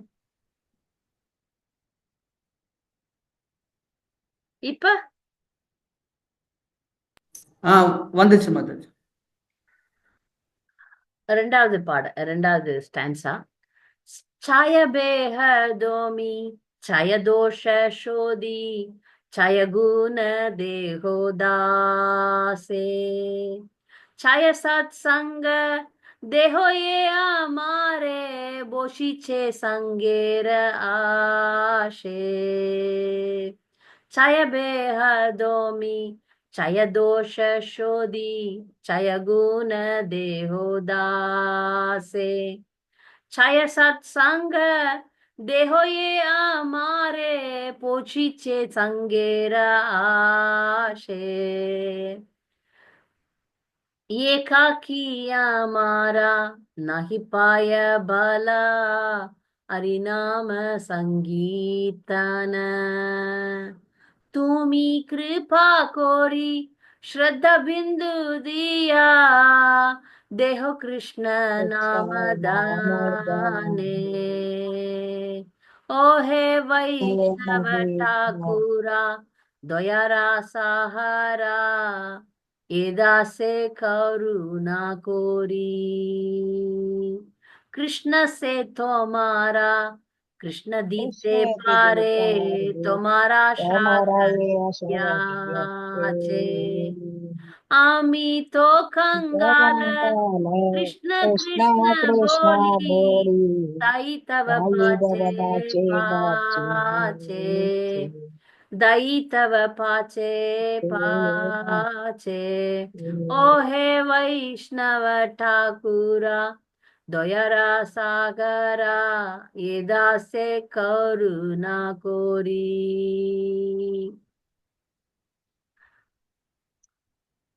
யார் படிக்கிறீங்க? மொழிபெயர்ப்பு.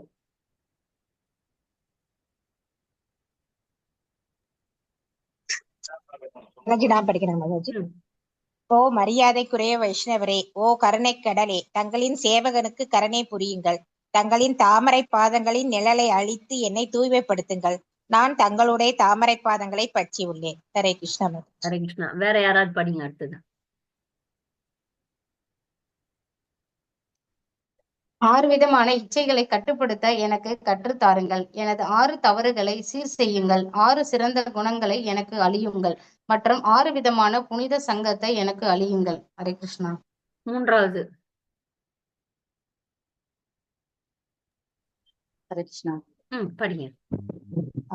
தனியாக ஹரிநாம சங்கீர்த்தனத்தை என்னுள் வளமையில்லை. பகவான் கிருஷ்ணரின் புனித நாமம் என்னுள் உயர்ந்த செல்வத்தை நம்பிக்கையின் ஒரு துளி எமக்களித்து என்னை ஆசீர்வதியுங்கள். ஹரே கிருஷ்ணா. 4வது யாராவது படிங்க. ஹரே கிருஷ்ணா மாதாஜி படிக்கிறேன். கிருஷ்ணர் தங்களுடையவர், அவரை எமக்கு அளிக்க உங்களுக்கு அதிகாரம் உள்ளது. நான் கிருஷ்ணா கிருஷ்ணா என்று உரக்க கூறிக்கொண்டே தங்களின் பின்னால் சுற்றும் சேவகன் மட்டுமே. Very good. ஹரே கிருஷ்ணா. ஹரே கிருஷ்ணா. ஹரே கிருஷ்ணா. இப்ப இதுவும் பக்தி வினோத் டாக்கூர். வைஷ்ணவ டாக்கூர் அப்படின்னா உயர்ந்த வைஷ்ணவர்கள் ஆச்சாரியனை கூட சொல்லும். நீங்க வைஷ்ணவ டாக்கூர்னு அப்படி ஜெனரலா பேசும்போது குருதேவரையும் குறிக்கும், உயர்ந்த வைஷ்ணவர்களையும் குறிக்கும். ஏன்னா 2 பேருக்கும் கிருஷ்ணரை கொடுக்கக்கூடிய தகுதி இருக்கு. அப்ப இவர் சொல்றார், ஓஹே வைஷ்ணவ டாக்கூரா தொயாரா சாகரா. தொயா அப்படின்னா கருணை, சாகர்னா கடல்.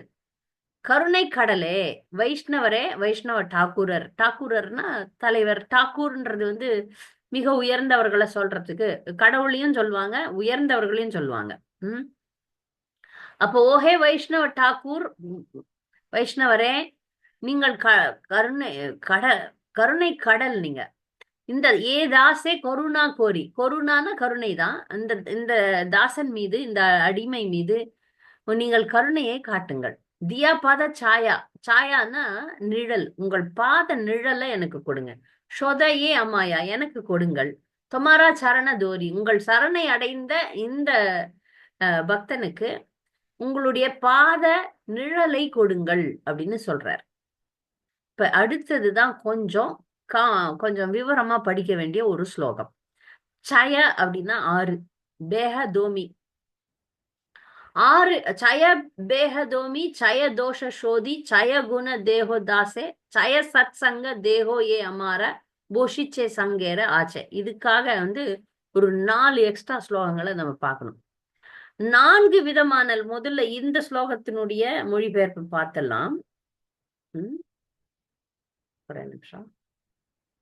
இந்த ஸ்லோகத்துக்கான மொழிபெயர்ப்பு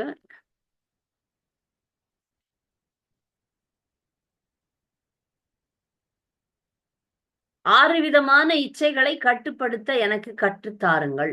சய பேக தோமி, 6 விதமான வாச்சோ வேகம், மனுஷ குரோத வேகம்னு வர ஸ்லோகத்தை நம்ம படிக்கணும். படிக்க போறோம். அடுத்து 6 தவறுகளை சீர் செய்யுங்கள். சய குண தோஹ தாசே, அந்த தோஷ சய பேக தோமி, சய தோஷ சோதி, தோஷன்னா குற்றங்கள். 6 குற்றங்களை சரி பண்றதுக்கு எனக்கு சொல்லித்தாங்க. 6 சிறந்த குணங்களை எனக்கு அழியுங்கள். சய சத்சங்க தேகோ அமாரா, சய குண தேகோ 6 நல்லதை கத்து கொடுங்க. 6 விதமான சத்சங்கத்தை எனக்கு கொடுங்கள். 4 வந்துருச்சு.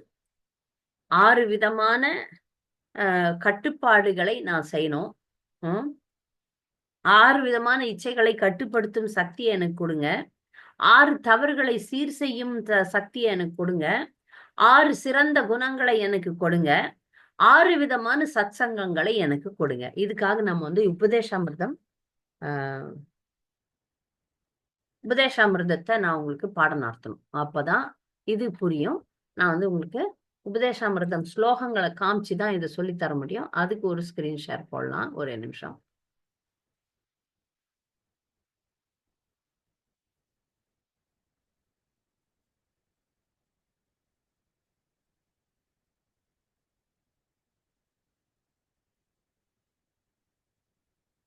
நம்ம உபதேசாமிர்தம் இந்த வகுப்புல நான் பாடம் நடத்திட்டேன். இப்போ அந்த ஸ்லோகங்கள் இந்த பாட்டோட சம்பந்தப்பட்டிருக்கு. அவர் 6 விதமான புலன் கட்டுப்பாடுகளை எனக்கு கொடுங்கன்னு சொல்றார்.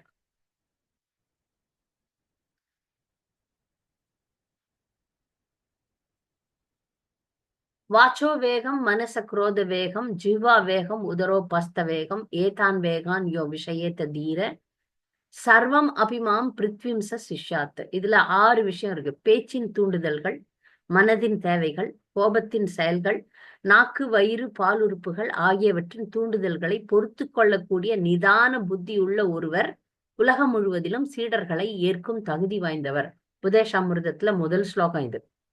நாம பக்தியில எப்படி போகணும்ன்றதுக்காக ரூப கோஸ்வாமி கொடுத்திருக்கிற கட்டுப்பாட்டு விதிகள்ல முதல்ல வாச்சோ வேகம், வாயதான் கட்டுப்படுத்த சொல்றார். பேச்சின் தூண்டுதல், வாய கட்டுப்படுத்தணும். பேச்சின் தூண்டுதல், கண்டபடி பேசக்கூடாதுன்றதுதான் முதல் கட்டுப்பாடு.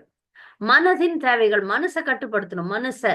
குரோத வேகம், குரோதம்னா கோபம், கோபத்தின் செயல்களை கட்டுப்படுத்தணும். அடுத்தது நாக்கு, வயிறு, பாலுறுப்புகள் 3 ஒரே லைன்ல வரும். நாக்கு, வயிறு, பாலுறுப்புகள் 3 ஒரே நேர்கோட்டுல இருக்குது. இந்த 3, அப்புறம் பேச்சு, மனசு, கோபம், இதை கட்டுப்படுத்தணும். கட்டுப்படுத்தக்கூடியவன் தான் உலகத்துக்கு குருவாக ஆகக்கூடியவன். நிதான புத்தி உள்ள ஒருவன் தான் உலகம் முழுவதிலும் சீடர்களை ஏற்கும் தகுதி வாய்ந்தவராவார் அப்படின்னு சொல்றாரு. இப்ப இந்த 6 விஷயங்களை கொடுங்கள்னு சொல்லிட்டு வைஷ்ணவ டாக்கூர் கிட்ட பக்தி வினோத் டாக்கூர் பிரார்த்தனை பண்றாரு. இப்ப புரிஞ்சிருக்கும் பக்தர்களை. வாச்சோ வேகம், மனுஷ குரோத வேகம், ஜீவா வேகம், உதரோ பஸ்த வேகம், ஏதான் வேகான் யோ விஷயத்த தீர சர்வம் அபிமாம் பிருத்விம்ச சிஷ்யாத். பேச்சின் தூண்டுதல்கள், மனதின் தேவைகள், கோபத்தின் செயல்கள், நாக்கு, வயிறு, பாலுறுப்புகள் இவற்றை கட்டுப்படுத்தும் சக்தி எனக்கு வேண்டும்.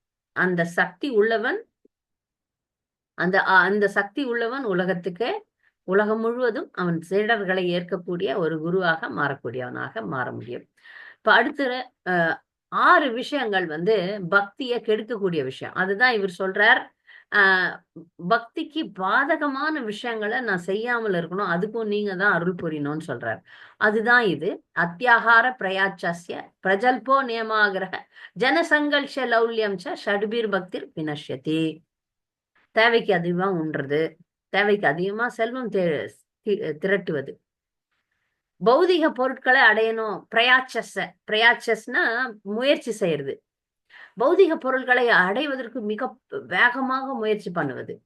3வது பௌதிக விஷயங்களை பேசுவது. பிரஜல்பா அப்படின்னா பௌதிக விஷயங்களை பேசுவது. 4வது சமய விதிகளை ஆன்மீக முன்னேற்றத்திற்காக அல்லாமல் ஒப்புக்கு பின்பற்றுவது அல்லது சாஸ்திர விதிகளை அலட்சியம் செய்து சுதந்திரமாக செயல்படுவது. அது நியமாகிரக. நியம் ஆகிரக. ஆகிரகன்னா அதை சரியா கடைபிடிக்கிறது இல்லை. அடுத்து 5வது ஜனசங்கல்ஷ, அபக்தர்களோட சேர்றது. கிருஷ்ண உணர்வில் ஆர்வம் இல்லாத பௌதீக எண்ணம் கொண்டவர்களோடு சகவாசம் கொள்ளுதல். இது பண்ணோம்னா போதும், அழிஞ்சிருவோம். பௌதிகவாதிகளோட நெருக்கமா தொடர்பு வச்சோன்னு வச்சுங்க, அவங்க மேல பற்று வைக்கிறது, அவங்க மேல ஆசை வைக்கிறது, அவங்க சொல்றதெல்லாம் சரின்னு நினைக்கிறதுன்னு செஞ்சோம்னா நம்ம பக்தி வினஷ்யத்தி தான், கீழே உடஞ்சி தூளா போயிடும். பௌதீக சாதனைகள் மீது பேராசை கொள்ளுதல். இப்ப பக்தரா நான் இருப்பேன், ஆனா நான் பௌதிகமா ஒண்ணு இமயமலை ஏறணும்னு போறது. சில பேர் எதேதோ படிப்பாங்க, என்ன படிப்பாங்கன்னே தெரியாது, படிச்சுக்கிட்டே இருப்பாங்க. எதை படிப்பாங்க, அதை படிப்பாங்க, தேவையில்லாதெல்லாம் படிச்சுட்டே இருப்பாங்க. பொருள் சேர்த்து கொண்டே இருப்பார்கள், புகழ் சேர்த்து கொண்டே இருப்பார்கள். பக்திக்கு பிரதிகூலமாக இருக்கக்கூடிய செயல்களை செய்து செய்து செய்து அவங்க பக்தியை விட்டுருவாங்க. இப்ப இந்த 6 விஷயம் பக்திக்கு மிகவும் பாதகமான செயல்கள். அத்தியாகார பிரயாச்சஸ்ய பிரஜல்போ நியமாகிரக ஜனசங்கல்ஷ லௌல்யம். லௌல்யம்ன்றது பேராசை. இப்ப இந்த 6 விஷயங்களை செய்யாமல் இருக்க வேண்டும் அப்படின்னு கேட்கிறார். அடுத்தது 6 விஷயங்களை செய்யணும், அதற்கான உத்வேகத்தை நீங்க தான் எனக்கு தரணும்.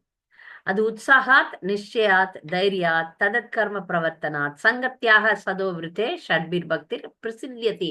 பிரசித்தியத்தினா பக்தி வளரும். அதுல வினஷ்யத்தின்னு பட்சம், வினஷ்யத்தினா பக்தி அழிஞ்சிரும். இதுல பக்தி வளரும். அப்ப என்னது? உற்சாகம் கொள்வது. உற்சாகம்னா உற்சாகம் கொள்வது. நிச்சயா தன்னம்பிக்கையோட முயலுதல். தைரியாத் பொறுமையோட இருக்கிறது.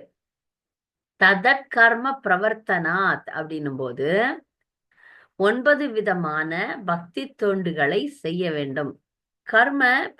பக்திக்கான கர்மங்கள், பக்திக்கான கடமைகள்னு ஒண்ணு இருக்கு. அந்த 9 விதமான பக்தி தொண்டு: சிரவணம், கீர்த்தனம், விஷ்ணு ஸ்மரணம், பாத சேவனம், வந்தனம், அர்ச்சனம், தாஸ்யம், சாக்கியம், ஆத்ம நிவேதனம்னு சொல்லக்கூடிய 9 விதமான பக்தி தொண்டுகளை செய்யணும். அதான் ததத் கர்ம பிரவர்த்தனாத். அப்புறம் சங்கத்தியாகான்னு ஒரு வார்த்தை வருது. பக்தர் அல்லாதவர்களிடம் சகவாசத்தை கைவிடுதல். போன ஸ்லோகத்திலயும் ஜனசங்கல்ஷன் படிச்சோமா? போன ஸ்லோகத்துல பௌதிகவாதிகள் சங்கத்தை விட்டுடணும்னு. இங்கேயும் அது வருது, பக்தர் அல்லாதவர்களின் சகவாசத்தை கைவிடணும்னு. அடுத்தது முக்கியமான ஒண்ணு சத்தோவிருத்தே. அப்படின்னா முந்தைய ஆச்சாரியர்களின் அடிச்சுவடுகளை பின்பற்றுதல். இந்த 6 கொள்கைகள் பக்திக்கு சாதகமானது. இதை செய்யும் போது நமக்கு பக்தி வளரும். அடுத்து 6 விதமான சத்சங்கம் கேக்குறார். 6 விதமான சத்சங்கம் அப்படின்னா, சத்சங்கத்துல முக்கியமா நம்ம என்ன செய்யணும்? இப்ப பக்தர்களோட உறவாடுறதும் நம்ம கத்துக்கணும். ததாதி பிரதிகிருணாதி குய்யம் ஆக்கியாதி பிருச்சதி புங்தே போஜயத்தே சைவ ஷட்விதம் பிரீத்தி லட்சணம். நீங்க உண்மையா பக்தர்களோட உறவு கொள்ளணும்னா ஒரு 6 விதமான விஷயங்களை தெரிஞ்சு வச்சுக்கணும். வெகுமதிகளை கொடுக்கணும். பக்தர்களுக்கு கொடுக்கறதுல அவன் அழுகக்கூடாது. சில பேர் அப்படிதான் கஞ்சத்தனம் கர்மித்தனம் எல்லாம் காட்டுவாங்க. பக்தர்களுக்கு அள்ளி கொடுக்கணும். அந்த மாதிரி பக்தர்கள் வேற யாராவது பக்தர்கள் நமக்கு கொடுத்தாங்கன்னா, நமக்கு தேவையானதை கொடுத்தாங்கன்னா வாங்கிக்கலாம். வெகுமதிகளை தாராளமாக தானமாக கொடுப்பது, தானம் அளிக்கப்படும் வெகுமதிகளை ஏற்பது, மனதை நம்பிக்கையுடன் ஒருவரிடம் வெளிப்படுத்துதல். இப்ப நமக்கு பக்தர்கள் கிட்டதான் நம்ம பாரங்களை சொல்றது, இல்ல நம்ம மன கவலைகளை சொல்றது. முக்கியமா நமக்கு வேண்டிய நெருக்கமான பக்தர்களிடம் நம்ம வந்து மனசை திறந்து பேசலாம். அது மாதிரி நாம மற்ற பக்தர்கள் கிட்ட இருந்து அவங்களுடைய விஷயத்தை கேட்கணும். நாம பேசலாம், அவங்களையும் பேசுறத கேட்கணும். இது எப்படி பக்தர்களோடு உறவு கொள்றது, சத்சங்கம் கொள்றதுன்றதை பத்தி சொல்லுது. பிரசாதம் ஏத்துக்கலாம், நம்ம பிரசாதம் கொடுக்கணும். இப்படி 6 லட்சணங்கள் இருக்கு. இதுதான் 6 விதமான சத்சங்கம்னு இங்க சொல்றார். 6 விதமான சத்சங்கத்தை பத்தி இங்க பக்தி வினோத் தாக்கூர் சொல்றார். அடுத்து இந்த 6 விதமான அன்பு பரிமாற்றங்களை பத்தி சொல்லிட்டு அவர் என்ன சொல்றாருன்னா, தனியாக அரிநாமம் சங்கீர்த்தனத்தை தொடர்ந்து செய்ய என்னுள் வலிமை இல்லை. என்கிட்ட அது வலிமை கிடையாது. பகவான் கிருஷ்ணரின் புனித நாமம் என்னும் உயர்ந்த செல்வத்தை நம்பிக்கையின் ஒரு துளி எமக்களித்து ஆசீர்வாதம் கொடுங்கள். இப்ப வந்து நான் வந்து தனியா பக்தி பண்றேன்னா முடியாது. அதற்காக தான் நம்ம சொல்றது, கோயிலுக்கு போனோம், வாரம் ஒரு முறையாவது கோயிலுக்கு போனோம். நம்முடைய இஸ்கான் கோயிலுக்கு போறதுனுடைய மதிப்பு என்னன்னு பாத்தீங்கன்னா, அங்க வந்து மற்ற கோயில்லாம் போனீங்கன்னா சாமி கும்பிடுவீங்க, தீர்த்தம் குடிப்பீங்க, தலையில சடாரி வாங்கிக்கின்னு வந்துருவோம். நம்முடைய கோயில்கள்ல அங்க சத்சங்கம் எப்படி நடக்கும்னா, எல்லாரும் ஒன்னா சேர்ந்து கீர்த்தனம் பண்ணுவோம். எல்லாரும் ஒன்னா சேர்ந்து ஒரு பக்தனுடைய வாயிலால பகவானை பற்றி கேட்போம். அது கண்டிப்பா நடக்குது. அது பகவத்கீதை வகுப்போ பாகவதம் வகுப்போ நாம வந்து கேட்க வேண்டும். அதுதான் சத்சங்கம். அப்ப அந்த சத்சங்கத்துக்காக தான் நம்ம கோயிலுக்கு போறோம். மெயினா சத்சங்கம், பக்தர்களுடைய சத்சங்கம் வந்து ரொம்ப முன்னாடி நிற்கும். பக்தி தொண்டுல ரொம்ப முக்கியமானது வந்து சத்சங்கம். ஏன்னா தனியா என்னால பக்தி பண்ண முடியாது. தனியா பக்தி செய்யக்கூடியவர் வந்து பிரகலாத் மகாராஜர் தான். நம்மால தனியா பக்தி செய்ய முடியாது. அது அவர் சொல்றார். பக்தி வினோத் தாக்கூர் சொல்றாரு, என்னால தனியா பக்தி தொண்டு செய்ய முடியாது, அதனால நீங்கள் தான் கருணையை காட்ட வேண்டும்னு சொல்றார். கடைசியா அவர் சொல்றார், கிருஷ்ணர் தங்களுடையவர், அவரை எமக்கு அளிக்க உங்களுக்கு அதிகாரம் உள்ளது. நான் கிருஷ்ண கிருஷ்ண என உறக்க கூறிக்கொண்டு தங்களின் பின்னால் சுற்றும் சேவகன் மட்டுமே. பாச்சே பாச்சே அப்படின்னு பாடுறாருல. உங்களுக்கு வந்து கிருஷ்ணரை எனக்கு கொடுப்பதற்கு தகுதி இருக்கு. உங்களுக்கு எனக்கு வந்து தகுதி இல்லை. அதனாலதான் குரு பரம்பரையே கிருஷ்ணரே வச்சிருக்காரு. இது வந்து கிருஷ்ணர் வச்ச சிஸ்டம் தான். இது வந்து மனிதனா ஏற்படுத்தின விஷயம் கிடையாது. குருவை வணங்க வேண்டும், பக்தர்கள், மூத்த பக்தர்களுடைய சங்கம் வேண்டும். இதெல்லாம் யார் கொடுக்கறதுன்னா கிருஷ்ணர் கொடுத்த சிஸ்டம் தான். நிறைய மாயாவாதிகள் சொல்றாங்க, மனிதனை கொண்டு கடவுளை ஏன் அடையணும், நீங்களே கடவுளை அடையலாமே அப்படின்னு. இது கடவுளே செஞ்ச வேலை தான் இது. அவர் தான் சொல்றார் பகவத்கீதையில, தத்விதி பிரணிபாத்தேன பரிப்பிரஷ்னேன சேவையா உபதேக்ஷயந்தி தே ஞானம் ஞானினஸ் தத்வதர்ஷின. நீ வந்து தன்னை உணர்ந்த ஆன்மீக குருவிடம், அங்கீகரிக்கப்பட்ட ஆன்மீக குருவிடம் சரணடைந்து பணிவாக சேவை செய்து அவர்களிடமிருந்து கேட்டு, ஏன்னா அவருக்கு என்னை பற்றி சொல்ல தகுதி இருக்கு. இங்க அவர் பாடுறார் பக்தி வினோத் தாக்கூர், உங்களுக்கு கிருஷ்ணரை எனக்கு கொடுக்கறதுக்கு தகுதி இருக்கு, நீங்க கொடுங்க. எனக்கு என்ன தெரியும், உங்க பின்னாடி கிருஷ்ணா கிருஷ்ணான்னு சொல்லி உங்கள் பின்னாடி சுற்றுறதுக்கு மட்டும்தான் தெரியும். எனக்கு கிருஷ்ணரை கொடுப்பதற்கு எனக்கு தகுதி கிடையாது, வாங்கறதுக்கும் எனக்கு தகுதி கிடையாது. நீங்க தான் அதை எனக்கு செய்யணும். நீங்க தான் இந்த 6 விதமான விஷயங்களை எனக்கு கொடுக்கணும்ட்டு சொல்றார். அதுக்கப்புறம் நீங்க தான் எனக்கு கருணை கொடுக்கணும், எனக்கு வேற ஒரு விஷயமும் தெரியாது அப்படின்னு சொல்லிட்டு சொல்றார். இந்த இடத்துல ஒரு உதாரணம் எனக்கு ஞாபகம் வருது. நமக்கு வந்து சிபாரிசு அப்படின்னு ஒரு விஷயம் எல்லாருக்குமே தெரியும். சிபாரிசு எப்போ கொடுக்கறது, யாருன்னா பதில் சொல்ல முடியுமா? சிபாரிசு ஏன் கொடுக்குறாங்க?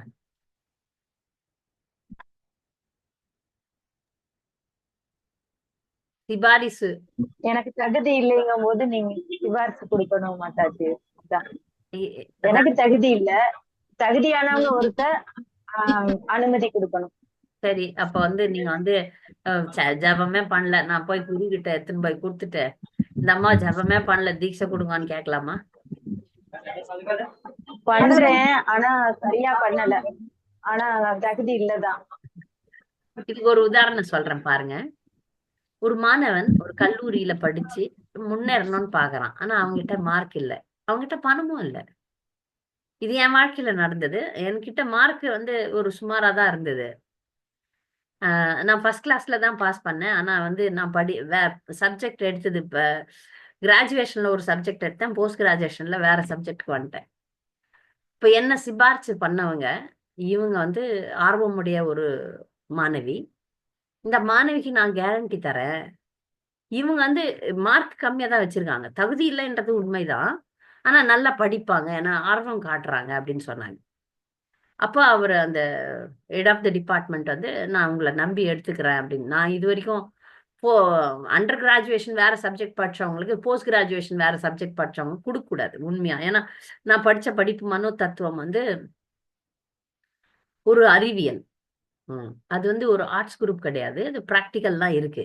நீங்க 3 வருஷம் படிக்காம இந்த கோர்ஸ் படிக்கணும்னு வந்துட்டீங்க, ஆனால் நான் ஒரு நம்பிக்கையில எடுக்கிறேன், நீங்க ஒழுங்கா படிக்கணும் அப்படின்னு சொன்னார். ஆனா நான் அதை நிரூபிச்சேன், அது நல்ல மதிப்பெண்கள் எடுத்தேன். ஏன்னா எனக்கு பிடிச்ச பாடமாக இருந்தது. அப்போ கொஞ்சம் அறிவும் இருந்தது. சின்ன வயசுல கொஞ்சம் நல்லா படிக்க மாட்டோம், அப்புறம் முதிர்ச்சி பெற்ற பிறகு வாழ்க்கை என்னன்னு தெரிஞ்ச பிறகு கொஞ்சம் நல்லாவே படிச்சோம்.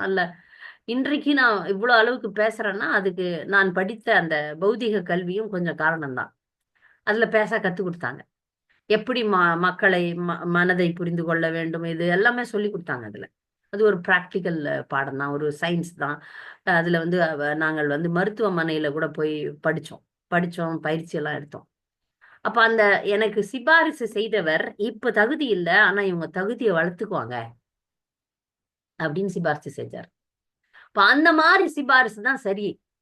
இன்னைக்கு தகுதி இல்லை எனக்கு, ஆனா நான் தகுதி இல்லைன்னு சொல்லிட்டு அப்படியே மக்காவே இருப்பேன், நீங்க என்ன முன்னேற்றணும்ன்ற எதிர்பார்ப்பு எனக்கு இல்லை.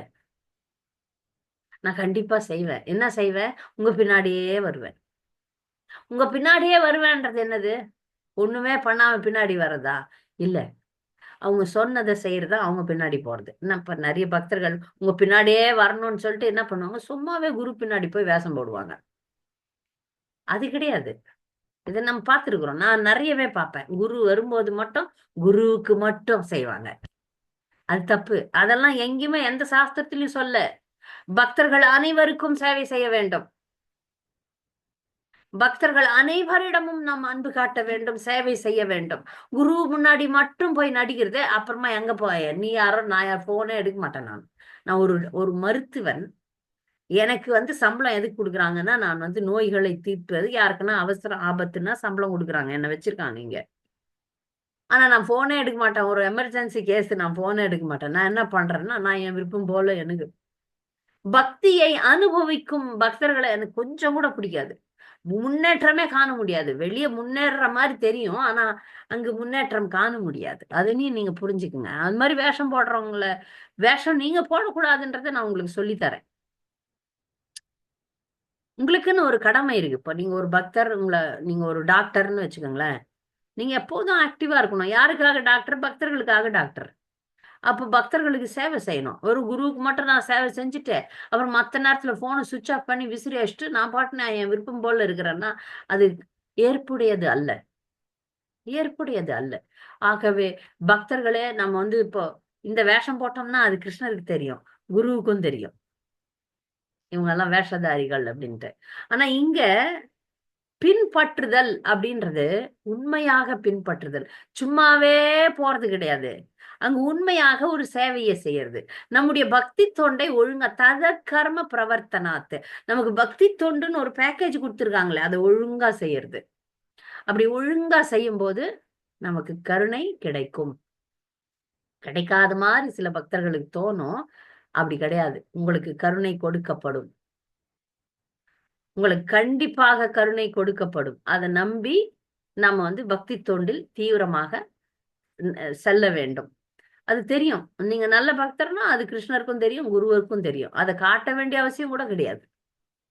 பெருக்கிற பக்தர்கள்லாம் நிறைய பேர் இருக்கிறாங்க, எங்கேயோ ஒரு மூலையில மிக தீவிரமாக சர்வீஸ் பண்றாங்க. இப்ப மைக் எடுத்து பேசுற பக்தனை உலகமே பாக்குது, டிவியில பாக்குது.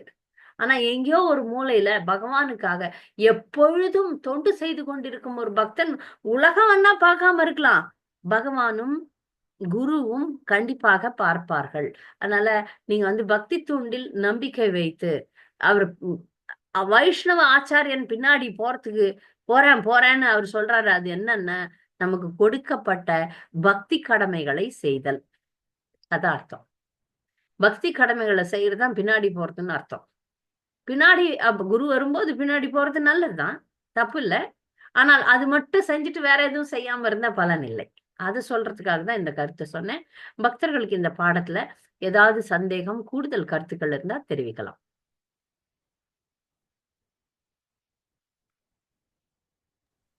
மாதாஜி இந்த பாடலை வந்து ஆடியோவா குரூப்ல போடுவீங்களா மாதாஜி? நிறைய எனக்கு யூடியூப்ல இருக்கு. நீங்க வந்து ஓஹே வைஷ்ணவ டாக்கூர்னு போட்டீங்கன்னா கொட்டும். என்னை விட நல்லா பாடுறவங்க எல்லாம் இருக்கிறாங்க. வேணும்னா நான் பெங்காலி காக்கா சாங்கா மாதிரி மாதாஜி? நான் எந்த பாடல் நல்லா இல்லைல்ல, அதுக்காக நல்ல பாடுறவங்க எல்லாம் நிறைய பேர் இருக்கிறாங்க, அதை வச்சு இல்ல பாத்துக்கலாம். இ- இல்ல வேணும்னா நான் பாடி அனுப்புறேன், எனக்கு பிரச்சனை இல்லை. அனுப்புங்க மாதாஜி, எங்களுக்கு இதெல்லாம் வாயிலே வராது. நீங்க நல்லா படிக்கிறீங்க, அனுப்புங்க மாதாஜி. அதுக்கு அந்த சவுண்ட் எல்லாம் இல்லாம பாடினது காரணம் என்னன்னா, அந்த சவுண்டுல வந்து வார்த்தைகள் சரியா படாது.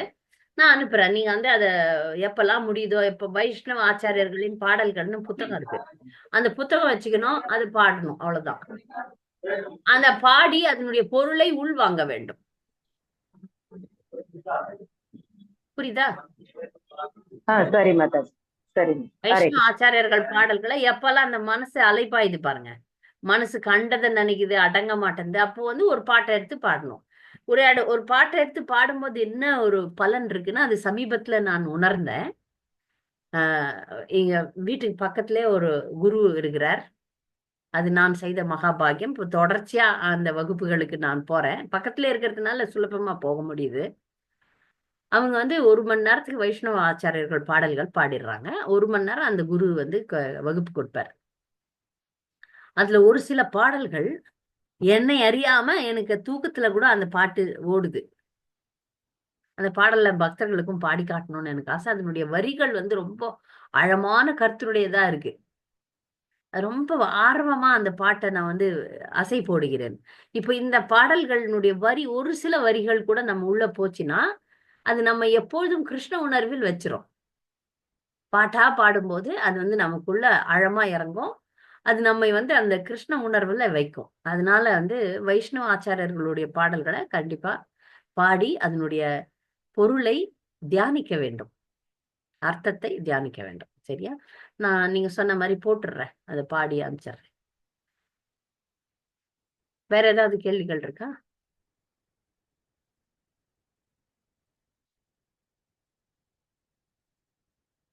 இந்த பாட்டுல ஏதாவது சந்தேகம் இருக்கா உங்களுக்கு?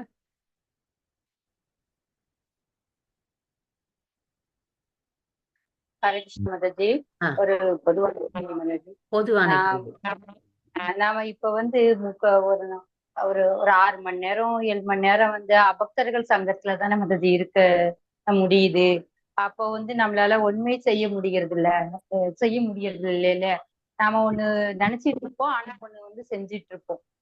எதை செய்யக்கூடாது அப்படின்னு நினைக்கிறோமோ அதை தான் செய்யறோம். அந்த பிரஜல்பா வந்து அது ஆட்டோமேட்டிக்கலா வந்துரும். நம்ம வந்து அபக்தர்கள் சங்கத்துல இருக்கக்குள்ள பிரஜல்பா வந்துரும். அப்ப எப்படி மாதாஜி அதுல இருந்தெல்லாம் வெளியே எப்படி வர என்ன முடியும்? காப்பாத்துறது சொல்றேன். எனக்கு இந்த கேள்வி வரும்ன்ட்டு எனக்கு தெரியும். ஏன்னா பெரும்பான்மையான பக்தர்களுக்கு வந்து சூழ்நிலையே அப்படிதான் இருக்கு. வீட்டுல அவங்க மட்டும் பக்தரா இருப்பாங்க, இல்ல வேலை செய்யற இடங்கள்ல வேலை செய்யற இடங்கள்ல கண்டிப்பா எல்லாருமே அபக்தர்கள் தான். இப்படியா இருக்குச்ச எப்படி எல்லாம் நம்ம வந்து நம்மை கிருஷ்ண உணர்வுல வைக்கிறதுன்றது ஒரு மிகப்பெரிய சேலஞ்ச் தான். உண்மைதான். இது மிகப்பெரிய, அப்ப நாம வந்து அதிக உற்சாகமுடைய ஒரு பக்தரா இருக்கணும். மிக அதிகமா இதுக்கு பல வழிமுறைகள் இருக்கு. எப்படி நம்ம வந்து நம்முடைய கிருஷ்ண பக்தியை காப்பாற்றிக் கொள்வது. பிரஜல்பான்றத வந்து நீங்க வந்து எப்பொழுதும் கிருஷ்ண நாமத்தை பேசணும், கிருஷ்ண நாமத்தை சொல்லணும், கிருஷ்ண நாமத்தினுடைய புகழ பாடணும்ன்ற ஒரு கொள்கையில தீவிரமா இருந்தீங்கன்னா, இப்ப அபக்தர்கள் வந்தாங்கனாலும் நீங்க ஒண்ணு பாட்டு பாடணும், இல்ல கிருஷ்ணரை பத்தி சொல்லணும், இல்ல பக்தர்கள் பத்தி நல்லது சொல்லணும், இத மாதிரி நடந்தது, இல்ல ஒரு கதையை சொல்லணும். இத மாதிரி ஒரு பழக்கத்துக்கு நீங்க ஆளாக்குங்க. நீங்க சொல்றத அவங்க கேட்கணும், அவங்க சொல்றத நீங்க கேட்கற மாதிரி வச்சுக்காதீங்க. அவங்க கிட்ட ஒரு குழந்தை பேசுற மாதிரி சொல்லணும். இந்த மாதிரி உங்களுக்கு தெரியுமா, இஸ்கானுடைய சிறப்புகளை சொல்லலாம், பக்தர்களுடைய சிறப்புகளை சொல்லலாம், பகவானுடைய சிறப்புகளை சொல்லலாம். இன்னைக்கு கேட்ட கதையை ஒண்ணு சொல்லலாம். உங்களுக்கு தெரியுமா, சுருட்டி கொள்ளடா பாயைன்னு ஒரு பக்தர் சொன்னாரு. கடவுளே கிருஷ்ணரே வந்து பெருமாளை பாய சுருட்டின்னு போனாராம்.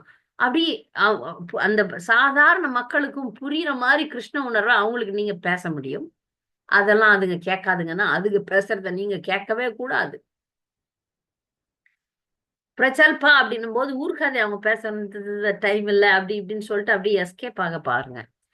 அப்படிப்பட்டவர்கள் நம்முடைய நெருங்கிய உறவினர். இப்போ ஒரு நெருங்கிய உறவினர் யாருன்னு பாத்தீங்கன்னா கணவனா இருக்கலாம், மனைவியா இருக்கலாம், மாமனார் மாமியார், இல்ல குடும்பத்திலே இருக்கக்கூடிய நெருங்கிய உறவுகளா இருந்தா என்ன பண்றது அப்படின்னு ஒரு கேள்வி வருது.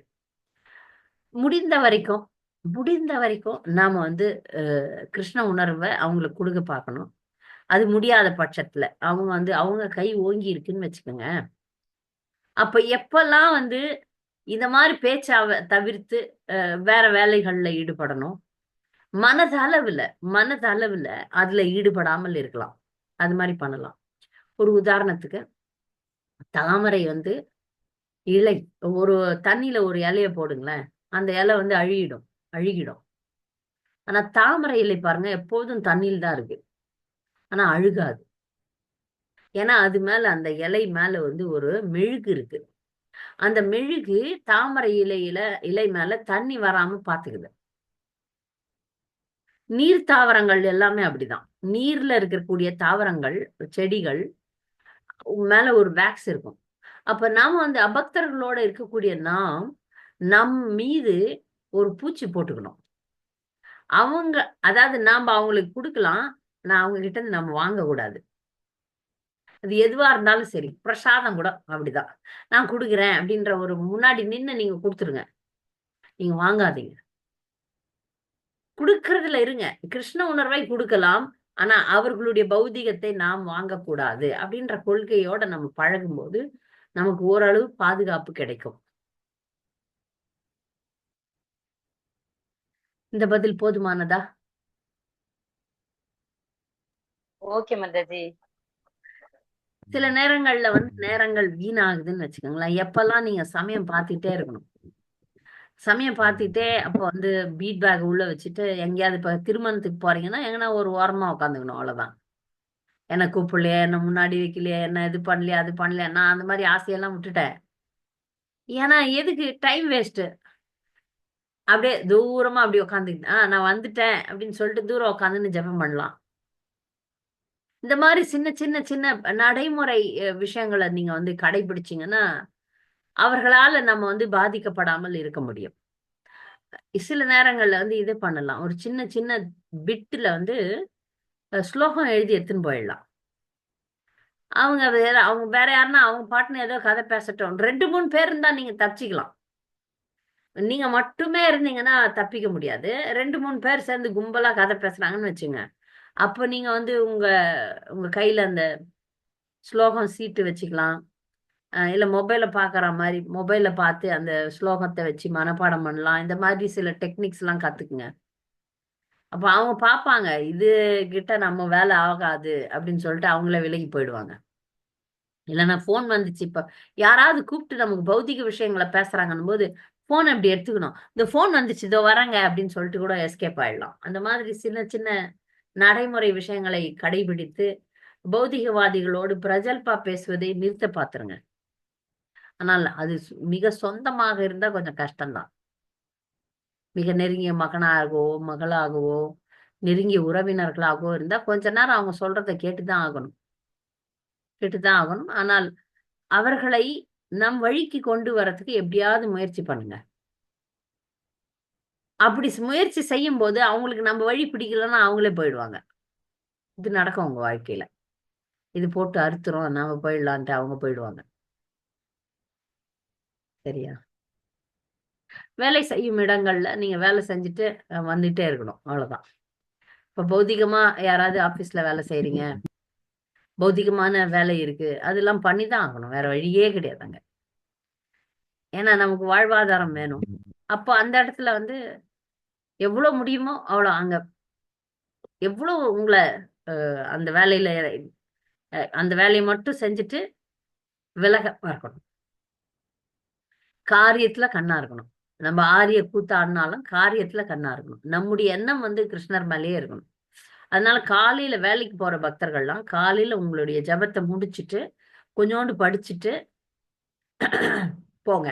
வந்து ஜெபம் பண்றன்றது ரொம்ப கஷ்டம். ஏன்னா அந்த நாள் முழுக்க நமக்கு வந்து நம்முடைய உடலையும் மனதையும் அது சில வேலைகள்லாம் ஸ்ட்ரெஸ் கொடுக்கும். அப்புறம் வந்து நம்ம ஜெபம் பண்றதுக்கு உற்சாகம் இருக்காது. அதனால ஜெபத்தை முதல்ல பண்ணிடுங்க. அந்த ஜெபம் நாள் முழுக்க நம்மள தள்ளின்னு போகும். எஸ், கிரிதாரி கோபிநாத் பிரபு. மற்றது ஒரு எக்ஸ் கொலீக் இருக்கிற அப்படி அப்பப்போ கூப்பிடுவாரு. ஆந்திராக்காரு. பகவத்கீதாலாம் இருக்கு, இஸ்கான் ஃபாலோ பண்ணிட்டு இருந்தேன். அப்படி ஏதாவது பேசும்போது ஜென்ரலா பேசிட்டு அப்புறம் அவனை பத்தி இவனை பத்தி ஏதோ பேச ஆரம்பிப்போம். அப்படி அப்ப டக்குன்னு நீங்க நான் அப்பப்போ சொல்லுங்க, பிளேட்டை மாத்துவேன். எனக்கு அவசரமா ஒரு வேலை இருக்கு, ஒரு அர்ஜென்ட்டா ஒரு போன் வருதுன்னு அப்படியே கட் பண்ணிடுங்க. அப்படிதான் ஒருத்தர் வந்து அளவுக்கு மீறி 2 நிமிஷம் பேசுறேன்னு எனக்கு போன் பண்ணுவாங்க மக்கள். பார்த்தா அவங்க 20 நிமிஷம் 25 நிமிஷம் எடுப்பாங்க. இது அவசரமா ஒரு போன் வருது அப்படின்னு சொல்லி. ஏன்னா வேண்டாத விஷயம் கிடையாது, பாயிண்ட்டுக்கு வாங்க, அவ்வளவுதான். சொல்லுங்க.